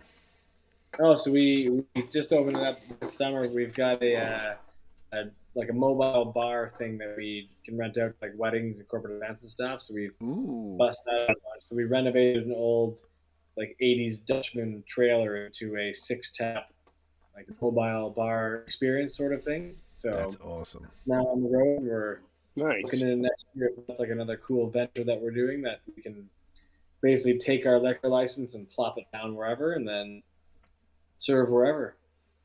How can people book that if they want to get in on that? Because that's amazing. So you find it through our like the Daft Brewing website, or it's called the Wandering Bar or Daft's Wandering Bar. So like there's a website, Instagram, Facebook, all the normal channels. Hell yeah, book that up. Yeah, so we've done a handful of like private events throughout the city. Some are like public events and some are private events where we've like licensed a city park and gone there and done like we did like a big like 400-person medical student We thing. did McKinnon Brothers. Yeah, we take it to a handful of festivals. So yeah, cool trailer. That's awesome. That's smart, man. Diversifying income, as we have been saying lately, like in this economy, is the way to go. I think that's genius and gives people some sort of fun little option. Does it work even in the winter? You're able to come out and. No, I rent it out for the winter. That's where Rich lives. Yeah, just parks at your like kitchen window. Yeah, no, so it's like seasonal. Where it'll probably like we had it out. We took it to actually like a wedding trade show, and it was like just cold as fuck in there. Like we were dying. Not so the more for, like, I would say from like spring to fall, anything in between. That's the sweet spot, and that winter she's in storage. That's probably the move. That makes sense. So people just got to book ahead. Really, it's probably the smartest way to go. That's sick. See, I love that. Diversifying, just more opportunities to keep things thriving. It's great, boys. It's very, very cool. Where can everybody find Daft online and in real life? Well, so best place is always to come to the brewery, just because we've built our brewery to be a like unique space to come and check out. And we always said, if you're coming by and did like a tour of all the breweries in Kingston, then like us or hate us, but hopefully you like us, then we will not be one you forget. So come on by to Kingston. Other than that, we're in a handful of places in almost any place that would carry craft beer in Kingston, then you can find us. We're in LCBO, maybe 20 LCBOs, not too far outside of Kingston, but we switched to cool. Hopefully that'll expand that horizon a little bit. But so we've got a website. Instagram is our primary mode of communication with social media. Is that at Daft Brewing Co. on Instagram? Yeah, at Daft Brewing Co. And then we have online sales too. If we're nowhere near you, but if you're interested, so we'll ship to you anywhere in Ontario. You get an autograph photo of me giving you the thumbs up in the Never Nude shorts, and for even more money, a nude photo of Rich. OnlyFans / Daft Brewing Co. We've come very close to starting a Daft OnlyFans account. I feel like that would be there'd be some people who would pay for that. There's enough people out there that want to see like Damien mine physique. I feel like it's a niche market, but you'd be remiss to not follow it up. The more we can profit off of Damien's nearly naked body, the better. I'm here for it, bro. I'm here for it. I feel like there's a lot of people in the community who would be all about that. So OnlyFans coming. Gotta recognize where there's money to be made. Yeah. OnlyFans coming soon. DaftBrewing.com and Daft Brewing Co. on Instagram. Boys, stick around offline. We'll wrap it up there. But thank you both for hanging out, man. This has been really fun. Just catching up. Let's not make it 2 years next time. Let's do this like every year or something. That'd be fun. Love to see it. No, I appreciate you both. Guys, thank you so much for watching and listening. If you enjoyed the episode, smash the thumbs up, hit subscribe below, hit that notification bell. Ding. Follow us everywhere at BAOS Podcast and at NathanDoesBeer. We drop the pods every Wednesday. It's usually in the morning for the audio, in the evening for the video. Check us 5 stars, particularly for the half nude gentleman on Daft Brewing's Instagram, can art, and their OnlyFans. Just 5 stars for nude men. I feel like everyone's here for it. And we'll see you in the next one, guys. Cheers. Cheers.